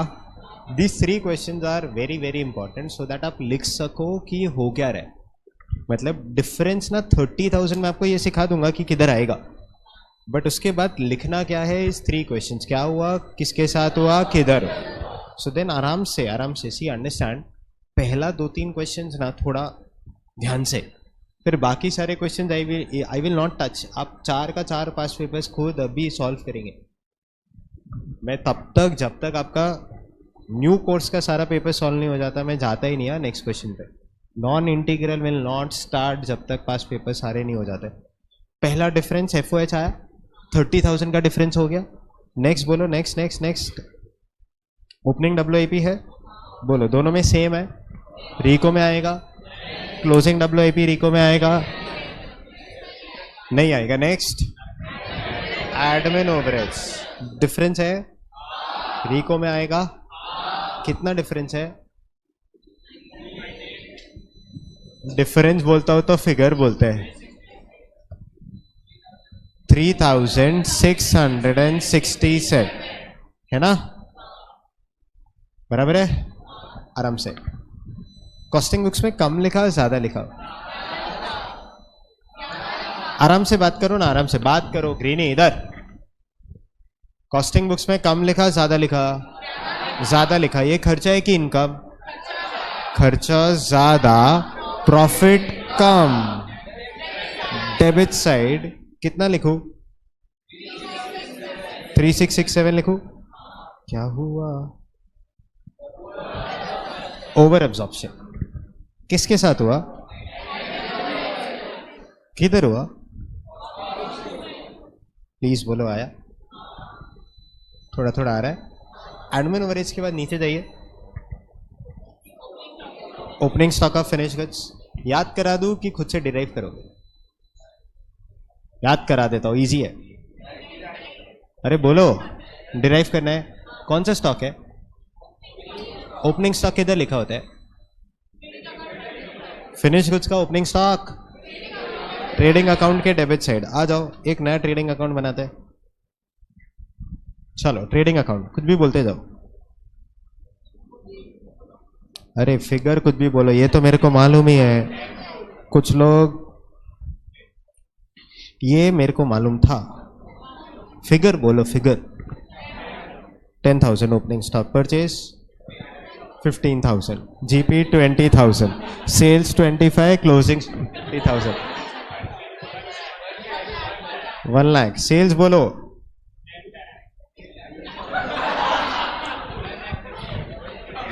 तुम लोग से ये सब बहुत एक्सपेक्टेड है, तो मेरे को ऐसा कुछ बुरा या कुछ ऐसा शौक लगता नहीं है. कुछ लोग परचेज 1 लाख बोलते हैं, सेल 10 लाख बोलते हैं. कौन सा बिजनेस है? अभी शुरू करते हैं. इतना हैवी मार्जिन होएगा तो यहाँ क्यों आएंगे हम सब? ऐसा जीपी रेशियो मिल जाए लाइफ में तो कहने से और कुछ चाहिए ही नहीं फिर. नेक्स्ट जीपी बोलो. 40,000 आया. आपको ओपनिंग स्टॉक सीखना है कि क्लोजिंग स्टॉक? अरे पहले क्या सीखना है? Opening stock. तो ओपनिंग स्टॉक में 10,000 के अलावा कुछ भी बोल दो. 20,000. अब थोड़ा अक्कल यूज करो. देखो थोड़ा मुश्किल है बट यूज करो. जीपी बढ़ेगा.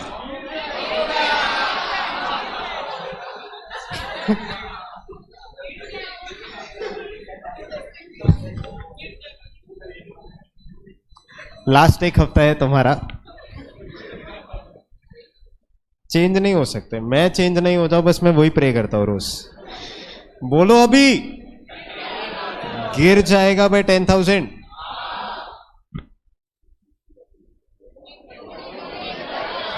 ओपनिंग स्टॉक बढ़ेगा, प्रॉफिट गिरेगा. और ओपनिंग स्टॉक गिर जाएगा, प्रॉफिट बढ़ जाएगा. मेक सेंस ना? तो ओपनिंग स्टॉक हैज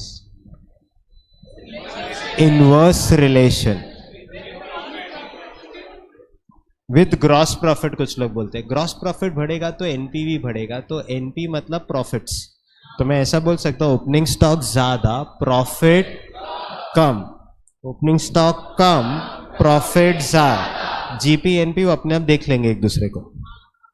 ठीक है? इनवर्स रिलेशन बोल दो. पक्का? हाँ. तो चलो आराम से. ओपनिंग स्टॉक देखिए कॉस्टिंग बुक्स में कितना लिखा है? 91,000. Opening stock 91,000. फाइनेंशियल बुक्स में 74,375. 16,625 आया. आओ खेले. कॉस्टिंग में कम लिखा ज्यादा लिखा? ये ओपनिंग स्टॉक है क्लोजिंग स्टॉक? ओपनिंग स्टॉक ज्यादा, प्रॉफिट कम, डेबिट साइड 16,625। क्या हुआ? क्या हुआ? Over absorption. वाह बेटा वाह, तुम्हारा नजर उतारना पड़ेगा एकदम ऐसे, literally over absorption, stock absorb हो रहा है। वाह, खतरनाक बच्चों, खतरनाक। तुम लोग लास्ट 40 घंटे से सिर्फ ऑब्जॉर्प्शन देख के ना, किधर भी ऑब्जॉर्व ही हो रहा है तुम्हारा। अरे बोलो, ओवर। तो फाइनली वैल्यूएशन अब तक पहुंच गए। So it is over. किसका? Of opening stock of finish goods as per costing books. आया? ओपनिंग स्टॉक समझा? ओपनिंग स्टॉक ज्यादा, प्रॉफिट कम, ओपनिंग स्टॉक कम, प्रॉफिट ज्यादा। इनवर्स रिलेशन एग्जाम में अटक गए। कॉमन सेंस, ओपनिंग स्टॉक बढ़ाएंगे तो जीपी गिर जाएगा, ओपनिंग स्टॉक गिरेगा तो जीपी बढ़ जाएगा। आओ नेक्स्ट स्टेप खेलते हैं। अरे पहले फिगर बोलो। 40,000 50 हो जाएगा, बोलो ना। स्टॉक बढ़ेगा, प्रॉफिट बढ़ेगा, स्टॉक गिरेगा तो प्रॉफिट भी कम हो। कोई शक, कोई डाउट्स? पक्का श्योर है एकदम? Direct relation, inverse relation? पक्का पक्का डायरेक्ट रिलेशन। डायरेक्ट समझता है ना क्या होता है? डायरेक्ट रिलेशन समझता है ना? हाँ, नेक्स्ट बोलो। क्लोजिंग स्टॉक कॉस्टिंग में कम लिखा ज्यादा लिखा? अरे बोलो। क्लोजिंग स्टॉक ज्यादा, प्रॉफिट ज्यादा, साइड कितना डिफरेंस? 6। क्या हुआ? कुछ भी बोल दो, खुद तो वैल्यू बोल दो। Over valuation of closing stock of finish goods as per costing books. आया ये? नेक्स्ट सीओजीएस टोटल है, हटाओ उसको। नेक्स्ट एसएनडी बोलो, कितना लिखा कॉस्टिंग बुक्स में? फाइनेंशियल में? आओ खेले। कॉस्टिंग में कम लिखा ज्यादा लिखा? ये खर्चा है कि इनकम? खर्चा कम, प्रॉफिट ज्यादा, क्रेडिट साइड 3,000। क्या हुआ?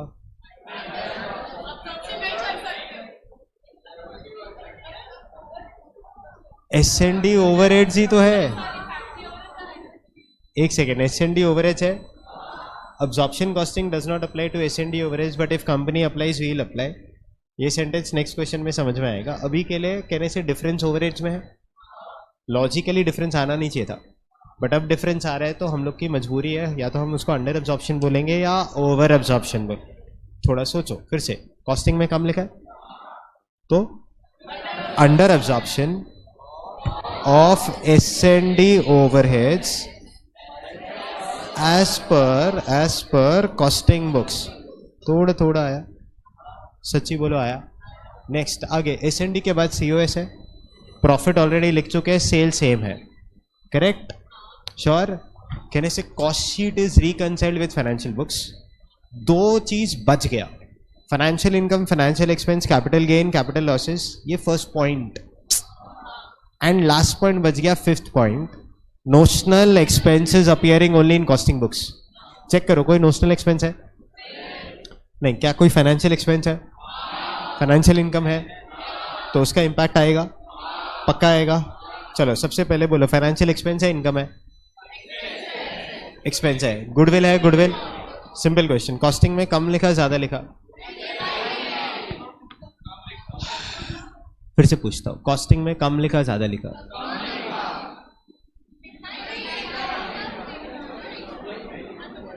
मैं वापस पूछता हूं और लास्ट 2 बार ही पूछूंगा। कॉस्टिंग में कम लिखा है कि ज्यादा लिखा है? कुछ लोग अभी भी बोल रहे लिखा नहीं है। रुको, इधर रुको।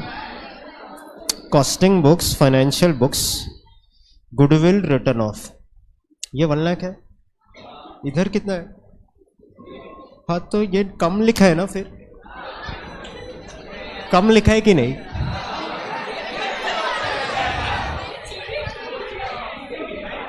अरे ऐसे मत करो ना, मैं नहीं पढ़ा पाता फिर। Reason, my question will not change. You से नहीं लिखा है मतलब कम लिखा है ना। फाइनेंशियल में 1 रुपए भी लिखा है तो कॉस्टिंग में नहीं लिखा है मतलब कम लिखा है ना, ताकि मेरा क्वेश्चन विल नॉट चेंज, तो आपका thought process does not change.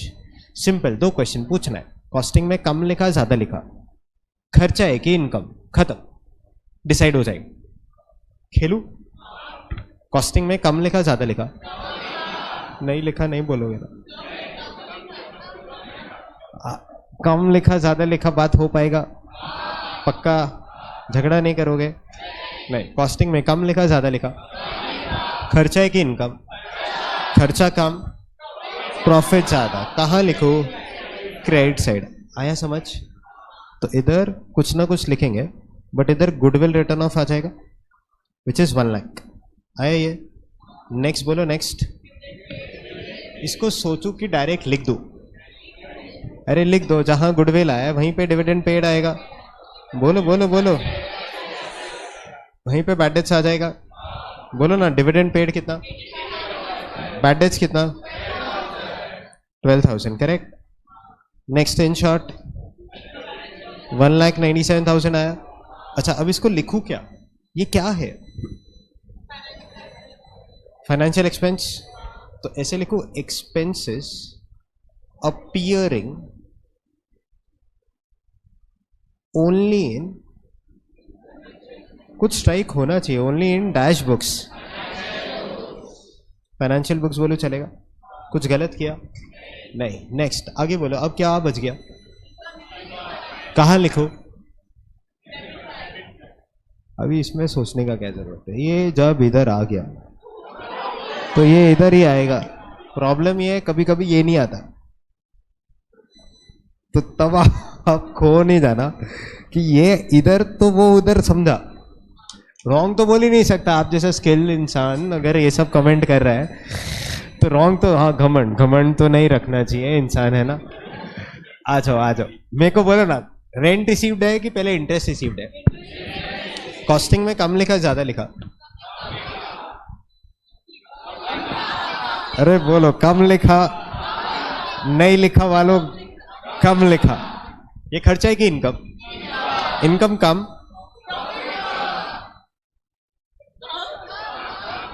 थोड़ा ऊपर, इनकम कम प्रॉफिट कम। आप कुछ भी सिखाओ, मेरे को मालूम था इधर ही आएगा।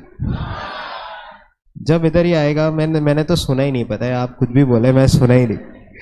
इधर बोलो ना, क्या लिखो? इनकम्स अपीयरिंग ओनली इन, बोलते नहीं हो,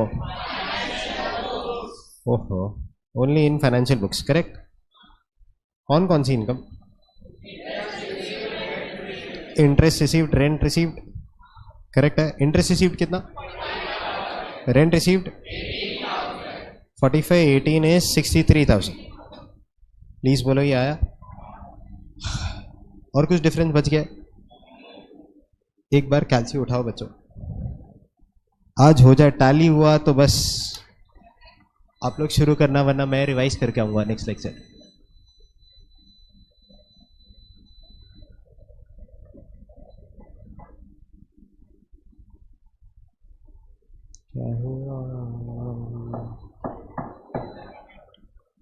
कितना आता है?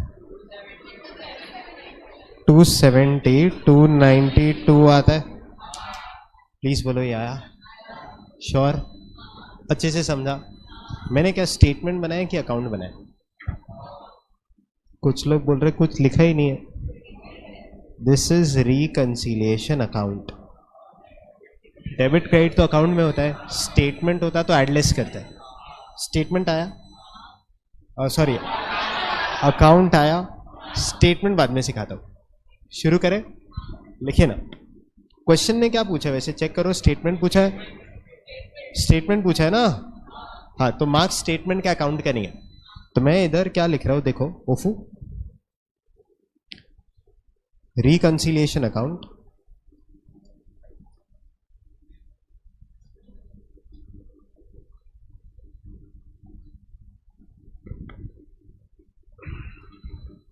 मेरे को रूल्स बताओ ना. रेड पेन से रूल नंबर 1, डैश प्रॉफिट हमेशा डेबिट पे लिखेंगे.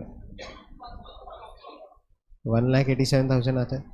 अगर कॉस्टिंग प्रॉफिट डेबिट पे लिखा, बोलो कुछ, तो कॉस्टिंग प्रॉफिट इंक्रीज किधर होगा? क्रेडिट से.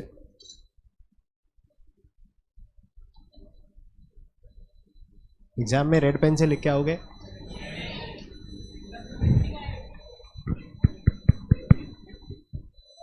हाँ बोलो ना.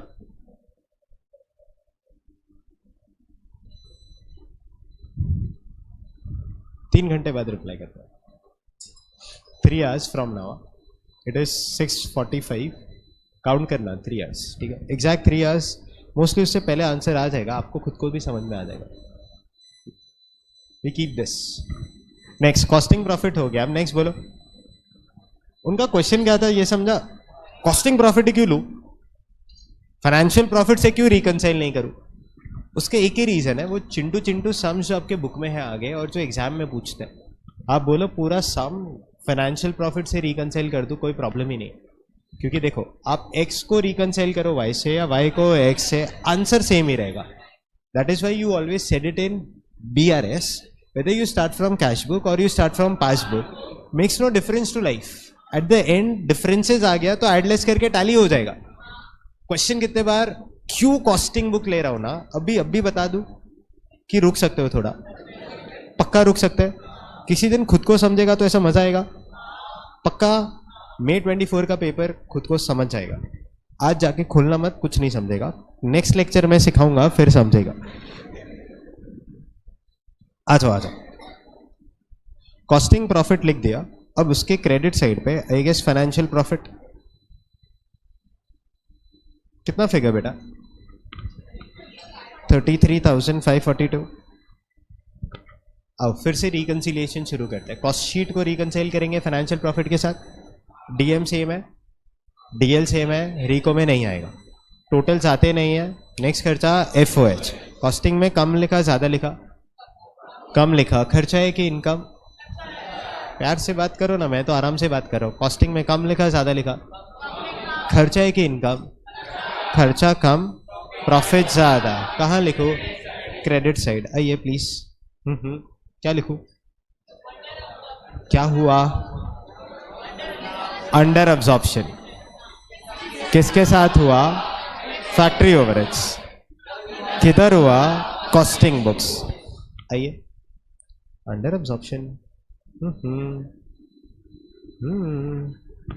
Of factory overheads. अरे बात नहीं कर रहे हो मुझसे. As per costing books.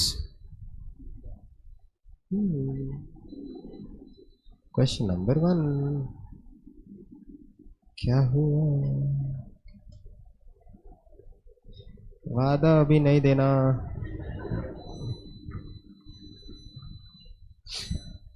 निभाने में हालत खराब होता है.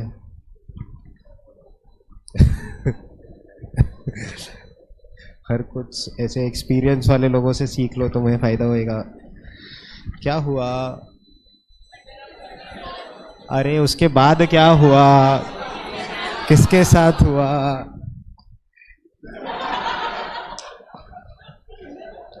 तुम लोग के साथ ना अपने आप कॉमेडी होता है. किसके साथ हुआ मैटर, किधर हुआ?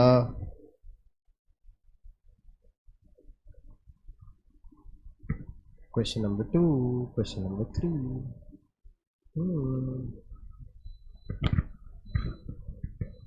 आगे 30,000 भी लिखना है. कुछ लोगों लिखे ही नहीं. लिखा 30. नेक्स्ट आओ खेलते हैं. FOH तो हो गया. Next opening stock of WIP, closing stock of WIP वो सेम है. आगे एडमिन ओवरहेड्स. कॉस्टिंग बुक्स में ज्यादा लिखा, खर्चा ज्यादा, प्रॉफिट कम, डेबिट साइड. कितना लिखूं? 3667. क्या हुआ? पूरा क्लास साथ में बात करो, मैं क्वेश्चन पूछूंगा आप जवाब दो। क्या हुआ? किसके साथ हुआ? As per costing books. तो over absorption of admin overheads as per costing books.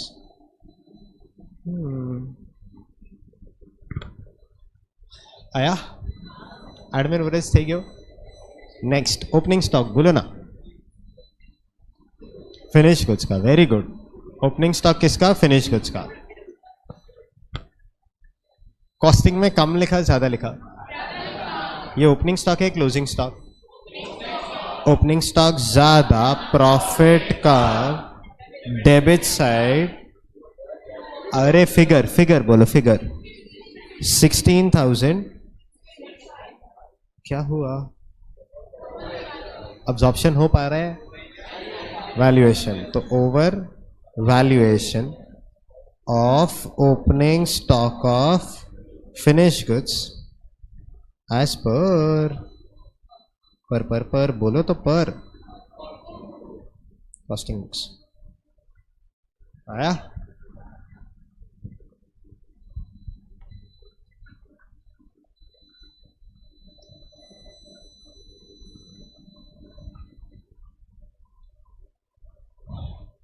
Done. Costing में क्लोजिंग स्टॉक कम लिखा ज्यादा लिखा? ज्यादा लिखा। क्लोजिंग स्टॉक ज्यादा, प्रॉफिट ज्यादा, क्रेडिट साइड फिगर। क्या हुआ? हेलो क्या हुआ? किसके साथ हुआ? Of finish goods as per costing books. आया? नेक्स्ट बोलो कुछ। एस&डी ओवरहेड्स बोलो। कॉस्टिंग में कम लिखा ज्यादा लिखा? खर्चा है कि इनकम? खर्चा कम, प्रॉफिट ज्यादा। कहाँ लिखो? Credit side 3,000। क्या हुआ? Under absorption of S and D overheads. बोलते जाओ। एज पर कॉस्टिंग बुक्स झालं का? Cost sheet reconciled. फर्स्ट और लास्ट पॉइंट बच गया। Financial income, financial expense, capital gain, capital losses बच गया। परफेक्ट है, चेक करो ना। फाइनेंशियल एक्सपेंस है कुछ? क्या है? Goodwill written of. एक के लिए सोचेंगे, बाकी सब इजी हो जाएगा। कॉस्टिंग में कम लिखा ज्यादा लिखा? नहीं लिखा। ऐसा कोई है क्लास में? कॉस्टिंग में कम लिखा ज्यादा लिखा? ये खर्चा है कि इनकम? खर्चा कम, प्रॉफिट ज्यादा, credit side goodwill written of.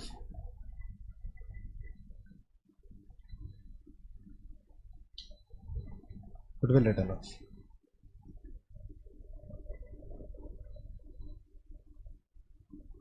ऐसे डायरेक्ट बाहर लिख दूं कि टोटल बाहर लिख दूं? ओके, आप लोग जैसा बोलो। फ्यूचर चार्टर्ड अकाउंटेंट्स का सुनना तो पड़ेगा। सब लोग बन पाओगे ना? रैंकर की नॉर्मल चार्टर्ड अकाउंटेंट? रैंकर, हाँ। तो फिर तो एक्स्ट्रा सुनना पड़ेगा। बोलो नेक्स्ट कहाँ लिखो आप लोग? जहाँ बोलो। कुछ लोग टेंशन में आ गए, ये मेरी बात क्यों कर रहे? नहीं सोचोगे कभी नहीं आएगा। कोई है दिन रात एक करना शुरू कर दिया? एनीवन? दिल से ऐसा फील हो गया? दिन रात एक कर रहे हैं, ऐसे पढ़ते पढ़ते सो गए, पता नहीं चला। ऐसा कोई है क्लास में? रेज हैंड्स, अच्छे से रेज हैंड। पढ़ते पढ़ते सो गए, पता नहीं चल रहा है। मम्मी उठाती है? हाँ, रेज हैंड, अच्छे से raise hand. Super, very good. Performance बहुत इंप्रूव हो रहा है। हम लोग करते जाना, जिस वजह से पहले थे और अभी में ह्यूज डिफरेंस। आप ही very good. 85,000 dividend paid. Boys थोड़ा सा स्टेप अप द गैस, क्योंकि हो गया अभी 2 ही महीना बचा है लिटरली। जो मर्जी होता है, याद रखना। पेरेंट्स दिन रात एक ही चीज़ बोलेंगे, पढ़ लेना बहुत अच्छे से। मेरे को तो रात को आप 2 बजे भी मैसेज करो, जगह रहूँगा, पक्का प्रॉमिस रिप्लाई करूँगा। हिया करके कोई है, आई गेस मैंने उनको रिप्लाई नहीं किया था कल, थोड़ा तबीयत ठीक नहीं था। उसके अलावा कुछ ऐसा रहेगा आई गेस 110%। विदाउट उसके तो सोते ही नहीं। किसी एक दो दिन अगर किसी का कुछ पेंडिंग डाउट्स है, एक दो दिन, हाँ आपका भी कुछ था, एक दो पेंडिंग डाउट्स है, प्लीज़ वो कल, पुराना भी डाउट्स होएगा 15 दिन पहले भी पूछा होएगा, प्लीज़ वापस पूछ लो। कहीं कुछ मिस हो जाता है ना, सी इंटेंशन परसों पेपर है, बस वो कॉस्टिंग हो गया, अभी एफएम है, बस वो एफएम भी अच्छे से चला जाए स्टूडेंट्स का। करते रहना, मतलब ऐसा नहीं, बुरा नहीं मानना, मैं सामने से बोल रहा हूँ सॉरी कि अगर मैं रिप्लाई नहीं कर पाऊँ, सामने से रिकॉर्डिंग में प्लीज़ पूछ लेना, वापस पूछ लेना, कॉल कर लेना। कॉल 5 बार करोगे तो एक बार तो गुस्से में उठाऊंगा, फिर बोल देना स्टूडेंट बोल रहा हूँ, फिर मैं आराम से बात कर लूँगा, ठीक है। डिविडेंड पे नेक्स्ट बोलो ना। बैड डेट्स 12,000, 1,97,000 आता है। चलो अगर फाइनेंशियल एक्सपेंस क्रेडिट पे आए तो ऐसा याद नहीं करना है, एक्सपेंसेस अपीयरिंग, हाँ हाँ अपीयरिंग, बात नहीं कर रहे हो, only in financial books, financial accounts लिख दो। चलो आओ खेले नेक्स्ट। और कुछ इनकम है? Rent received, hello hello hello, costing में कम लिखा ज़्यादा लिखा? कम लिखा। ये खर्चा है कि इनकम? इनकम कम, प्रॉफिट कम ना, प्रॉफिट कम, डेबिट साइड। आइए, dividend received, rent received, interest है वैसे, interest received, rent received 45,000, is it 63,000? Heading बोलिए, incomes appearing only in financial accounts, 270,000, 2,70,000, 290। Check कर लो फिर से प्लीज।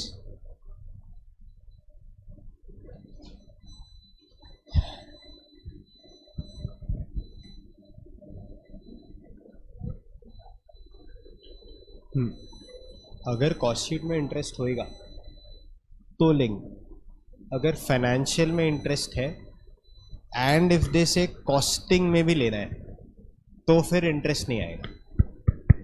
अभी तक एज ऑफ नाउ नया मॉड्यूल सितंबर बैच के लिए आया नहीं है। आईसीआई ने लिखा तो है कि इंटरेस्ट सीओएस के ऊपर लिखना है, बट अगर मैं ये सम्स आईसीआई के मॉड्यूल से ही लिखूँ ना, देखो ये सम्स है ओल्ड कोर्स के, मतलब मई 18, मई 19, मई 20, मई 21, मई 22, मई 24 में ना उन्होंने ऐसे बोला कि कॉस्ट ऑफ सेल्स के ऊपर इंटरेस्ट लिख दो, बट उन्होंने रिकंसिलिएशन में कोई चेंजेस नहीं किया ये बोलने के बाद। If you fight with me in the sense कि sir interest cost of sales के ऊपर लिखना चाहिए, तो देन अंडरस्टैंड, फिर मैं कॉस्ट शीट में बात करो थोड़ा समझा होगा, कॉस्ट ऑफ सेल्स के ऊपर ऐड इंटरेस्ट लिखूंगा, बट ये इंटरेस्ट इनकर्ड नहीं है, ये रिसीव्ड है। रिसीव्ड तो फाइनेंशियल इनकम होता है। चेक करो कोई एक्सपेंस है क्या इंटरेस्ट? नहीं। अगर इंटरेस्ट एक्सपेंस होता तो फॉर श्योर कॉस्ट शीट में आता, एंड अगर वो कॉस्ट शीट में आता मैं उसको कहाँ लिखता? कॉस्ट ऑफ सेल्स के ऊपर। एंड अगर मैं कॉस्ट ऑफ सेल्स के ऊपर लिखता बोलो तो फिर रिको में इंपैक्ट आ ही नहीं सकता। समझा? थोड़ा थोड़ा आया। इधर इस सम में interest is not expense, it is income, तो वो फाइनेंशियल इनकम है, वो तो कभी नहीं आएगा कॉस्ट शीट। पक्का ना? फाइनेंशियल एक्सपेंस में इंटरेस्ट के लिए नोट है कि it is to be written above cost of sales, cost of production में नहीं आना चाहिए। वैसा होता वो करके दिखा देता। आइए प्लीज, ये टोटल टैलीज खत्म। चलो, उन्होंने अकाउंट पूछा है, स्टेटमेंट पूछा है। स्टेटमेंट में देखो ना, ऐसा बोला कॉस्टिंग बेस से शुरू करो, फाइनेंशियल बेस से शुरू करो, फाइनेंशियल को कॉस्टिंग से रिकंसाइल करो, या कॉस्टिंग को फाइनेंशियल से, ऐसा कुछ तो बोला होएगा। हाँ तो बोला ना, profit of costing with financial, बोला ना। स्टार्ट किससे करूं? उसमें कुछ तो ऐड होगा, कुछ तो लेस होगा, तो फाइनेंशियल प्रॉफिट तक पहुंच जाएंगे। बोलो कॉस्टिंग प्रॉफिट स्टार्ट करते वक्त किधर से स्टार्ट करूं? 1,87,000। चलो अपना कॉमन सेंस बेस्ट वाला यूज करो, 187 से शुरू किया, ये रहा सारा सारा रिको इधर ही है ना। बोलो इसमें क्या ऐड करूं? इधर ये जो खर्चे लिखे हैं कहने से वो सब ऐड हो जाएंगे, ये जो खर्चे हैं वो लेस हो जाएंगे। स्टेटमेंट हो गया। मैं एक ही चीज सिखाता हूं, अकाउंट। अब वो अकाउंट पूछे, स्टेटमेंट पूछे, फर्स्ट क्वेश्चन था इसलिए ओफू में बहुत डिटेल में लिखवाया। नेक्स्ट क्वेश्चन ऑनवर्ड जैसे टी बनाएंगे, डेबिट क्रेडिट लिख देंगे, फिगर्स कुछ ना कुछ उसके आजू बाजू लिख देंगे ताकि समझे कर क्या रहे, सीधा रिकंसिलिएशन स्टेटमेंट बनाएंगे। मैं स्टेटमेंट के लिए ऊपर नीचे ऐसा कुछ नहीं करूंगा, समझा? स्टार्ट करते हैं, लिखिए reconciliation statement. Reconciliation statement,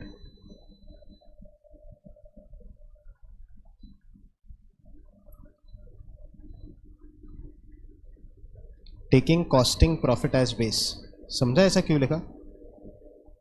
taking costing profit as base. चलो स्मार्ट स्टूडेंट्स कंप्लीट करते ना पर्टिकुलर्स। रुपीस दो कॉलम किस लिए बनाए समझा? Costing profit 1,87,000, add ABCD, correct? समझा ना? फिर इसका जो टोटल आएगा बाहर ऐड हो जाएगा, लेस ABCD, इसका टोटल बाहर 33,542। इसके बाद question 2 financial books profit find करके रेडी रखो। सब करने के लिए आपके पास 7 मिनट्स है, एज फास्ट एज पॉसिबल।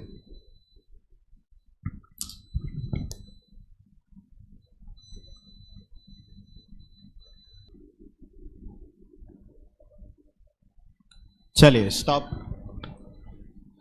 इधर टैली हो गया, फर्स्ट रिकंसिलिएशन स्टेटमेंट डन। अच्छा एक मस्त चीज, अकाउंट आ गया, कहने से स्टेटमेंट सोचने की भी जरूरत नहीं है, वो 2 मिनट में आ जाएगा।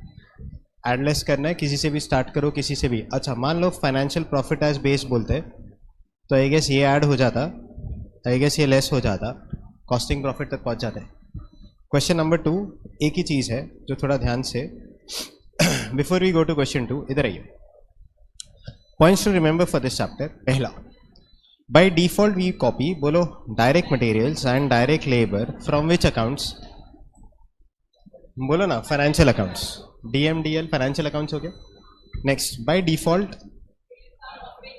कॉमन सेंस सेल्स तो दोनों जगह सेम ही होगा।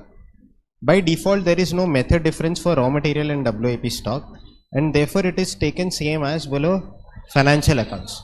बाय डिफॉल्ट मेथड डिफरेंस होगा ही नहीं जितने भी समझा है, और अगर नहीं होगा तो हम लोग सेम ही कंसिडर कर लेंगे for cost and financial accounts. Next, कुछ स्पेसिफिक बोलो। Stock is always recomputed, computed as per costing principles, please do not copy.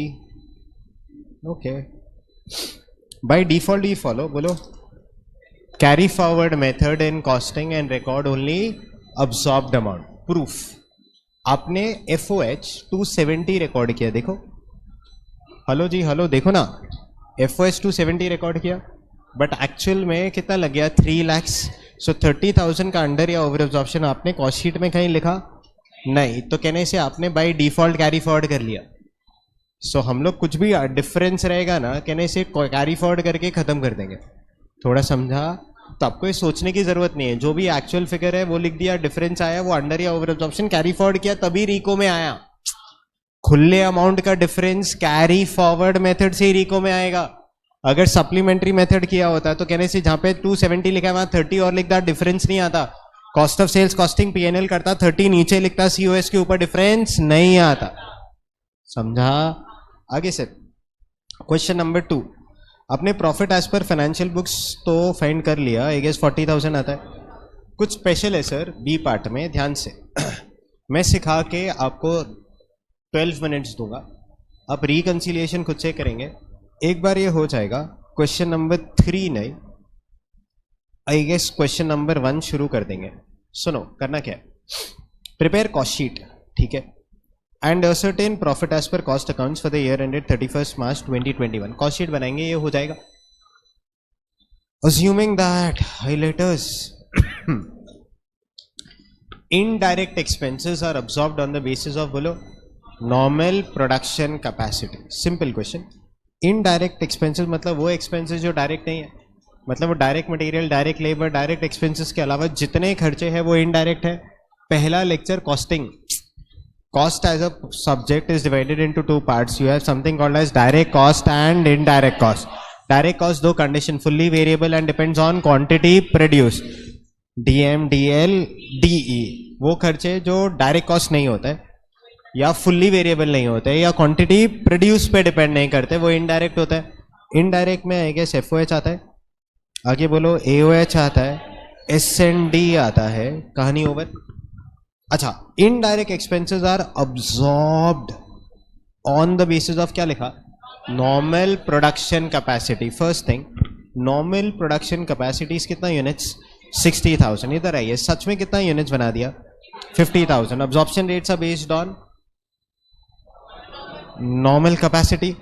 अच्छा, absorption rates are computed on the first day, last day, first day you thought of producing कितना units, actual में you produce कितना units, 50,000 is known to us on the first day या last day, last day। absorption rates first day, तो मैं 60,000 को base लूँ या 50,000, 60,000। absorption rate का formula is upon budgeted level of activity। simple question, it applies to fixed overhead या variable overheads। fixed overheads को बोल दूँ चलेगा, fixed factory overheads। कैलसी उठाइए, actual factory expenses where 1,50,000 of which 60% were fixed। fixed कितना बेटा, बोलो ना, 90,000, पक्का 90,000। सो अगर मेरे को अब्जॉर्प्शन रेट निकालना है, इधर ही मैं इधर ही सॉल्व करो, आप वर्किंग नोट्स बनाएंगे, खत्म कर देंगे। Absorption rate is 90,000 divided by, बोलो ना, 60,000, आई गेस 1.5 पर यूनिट आता है।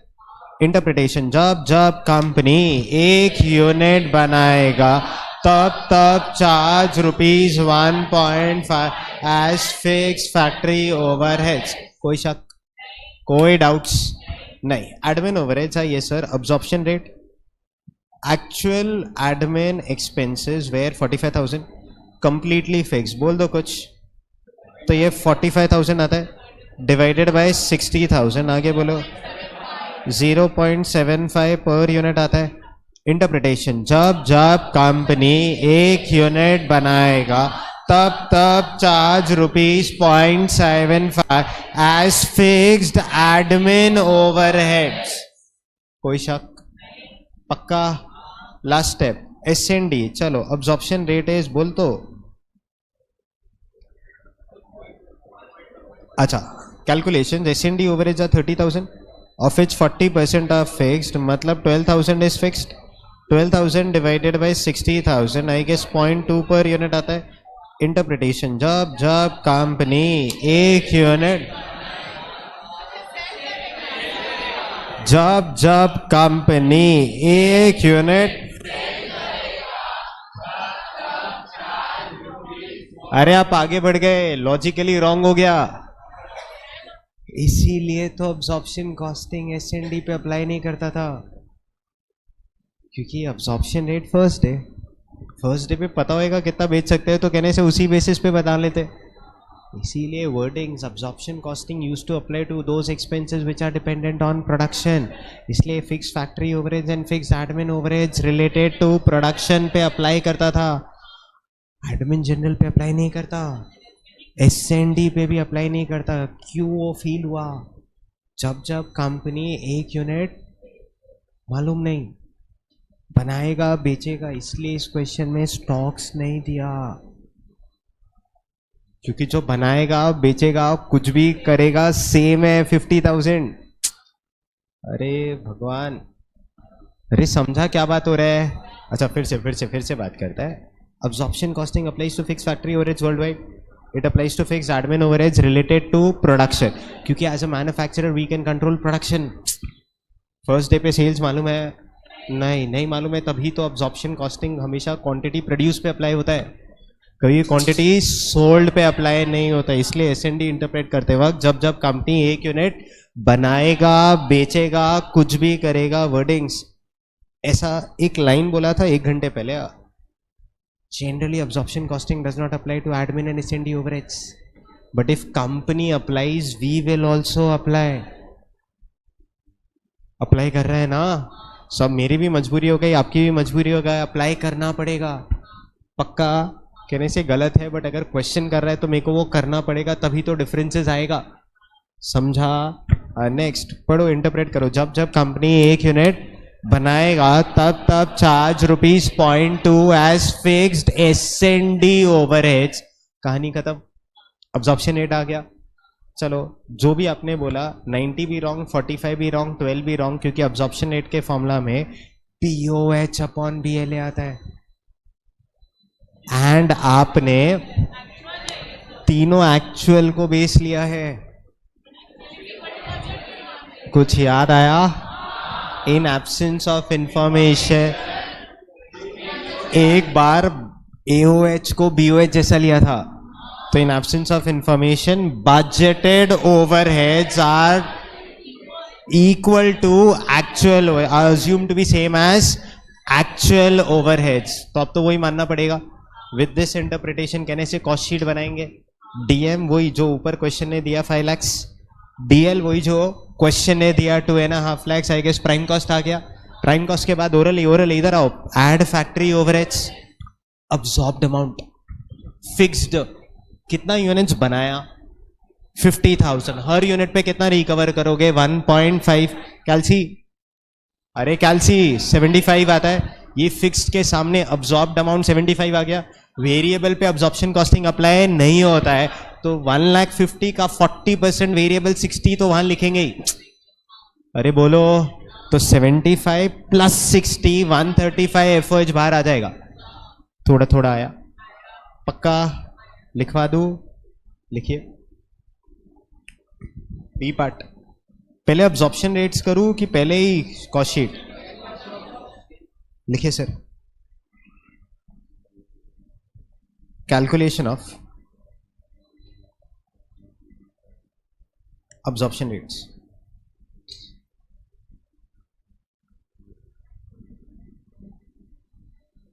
Absorption rate is equals to budgeted overheads upon budgeted level of activity.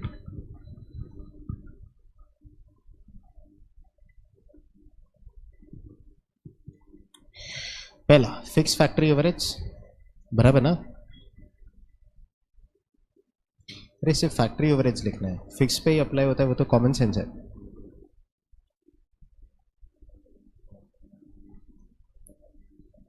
$90,000 1,50,000 into 40% की 60%.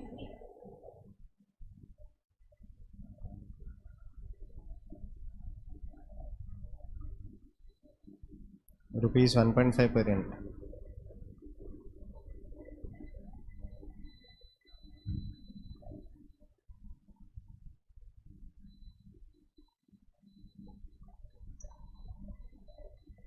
हेलो पूरा क्लास, सच्ची बोलो समझ रहा है? पूरा एक एक वर्ड आ रहा है? It is ₹0.75 per unit.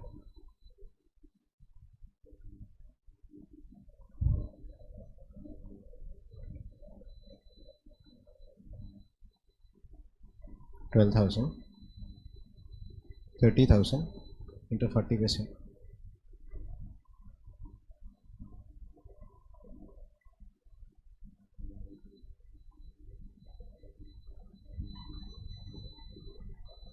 Star mark बना दूं?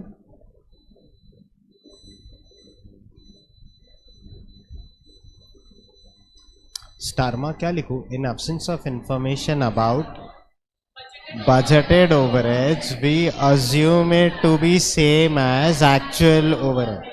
देखिए, in absence of information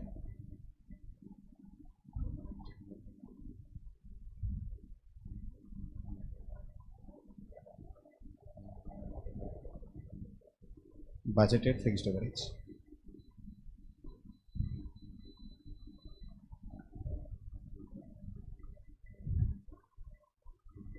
We assume it to be same as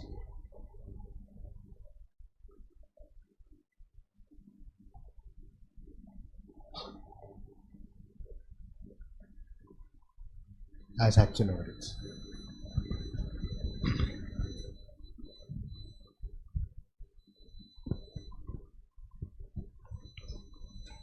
Actual fixed overheads लिखो. नेक्स्ट लाइन, कॉस्ट शीट बना पाएंगे आप लोग? Cost sheet for the year ended, finish off. Reconciliation भी try करोगे? उन्होंने स्टेटमेंट पूछा, अकाउंट पूछा है? स्टेटमेंट पूछा है, तो एक सेकेंड मैं चिंटू सा टी बनाऊंगा. देखो देखो तरीका देखो, कॉस्टिंग प्रॉफिट इधर लिखूंगा, कॉस्टिंग इंक्रीजेस, फाइनेंशियल प्रॉफिट इधर लिखूंगा, कैसे भी करके इसको टैली कर दूंगा, ये टैली हुआ काट दूंगा, कहने से नीचे स्टेटमेंट बना दूंगा, आंसर्स ओवर.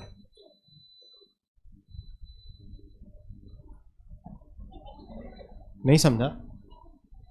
पूरा डिटेल्ड मत लिखना, under absorption of this overheads in this. समझ गया? उसका कोई मार्क्स नहीं है, ओफू है वो, ताकि अपना रिको प्रॉपर बन जाए, बस उसी के लिए वो बना रहे. ट्राई करो ना खुद से, मैं तो हेल्प करूंगा ही. करो ना. कितना? 10 मिनट्स कॉस्ट शीट के साथ रिको. अच्छा ट्राई करो, मिनट्स छोड़ो, आप ट्राई करो. लास्ट क्वेश्चन बस, ये राइट आप लोग घर पे, ये राइट आप लोग घर पे. रॉन्ग कहने से नेक्स्ट 2 क्वेश्चन और होगा. You decide. मैं 100% सच बोल रहा हूं. ये राइट आप लोग घर पे. सीरियस हूं मैं, तुमको विश्वास ही नहीं होता है. नहीं होता है, राइट कर लो, मैं छोड़ दूंगा. मैं सच हूं. हाँ मैं होश में भी हूं, डोंट वरी. कॉस्ट शीट तो राइट करो, तुम लोग सॉल्व करो ना. तुमको क्या है, घर पे जाने मिला, चले जाना, भागो. अरे कंटिन्यू. कितना बच रहा है? हाँ ठीक है चलो. 7:20, 10 मिनट में किया तो 7:30 घर पे. चलो कंटिन्यू. कुछ नहीं बोला, कंटिन्यू.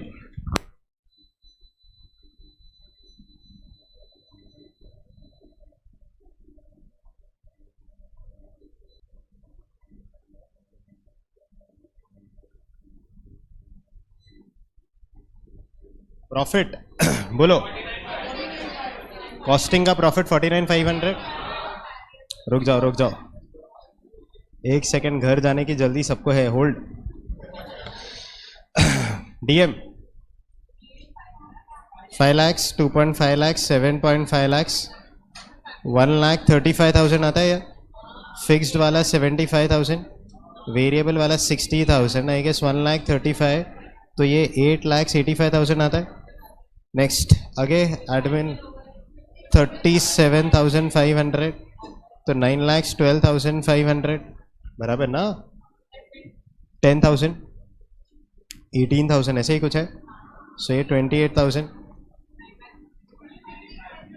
ये 9,22,500. हाँ तो 9,50,500, तो 49,500, आई गेस 10 lakhs आता है. दोनों प्रॉफिट में डिफरेंस आ रहा है. रिकंसिलिएशन किया, सच्ची बोलो कितने पे टाली हुआ?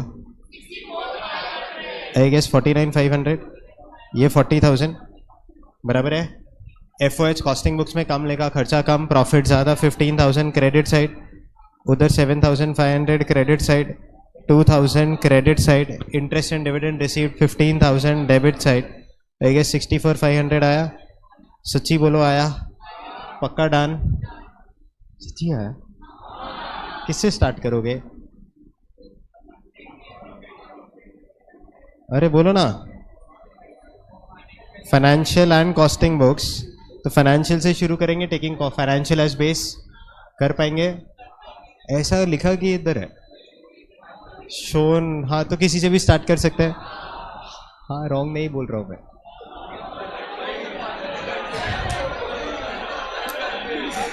अच्छा नेक्स्ट नेक्स्ट, ये राइट हुआ, छोड़ दो फिर.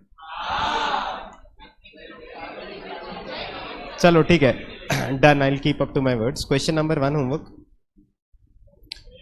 Question 2 homework. We meet in the next class. अभी मैं लेक्चर एंड कर रहा हूँ, ठीक है? So we end for the day, recording get stopped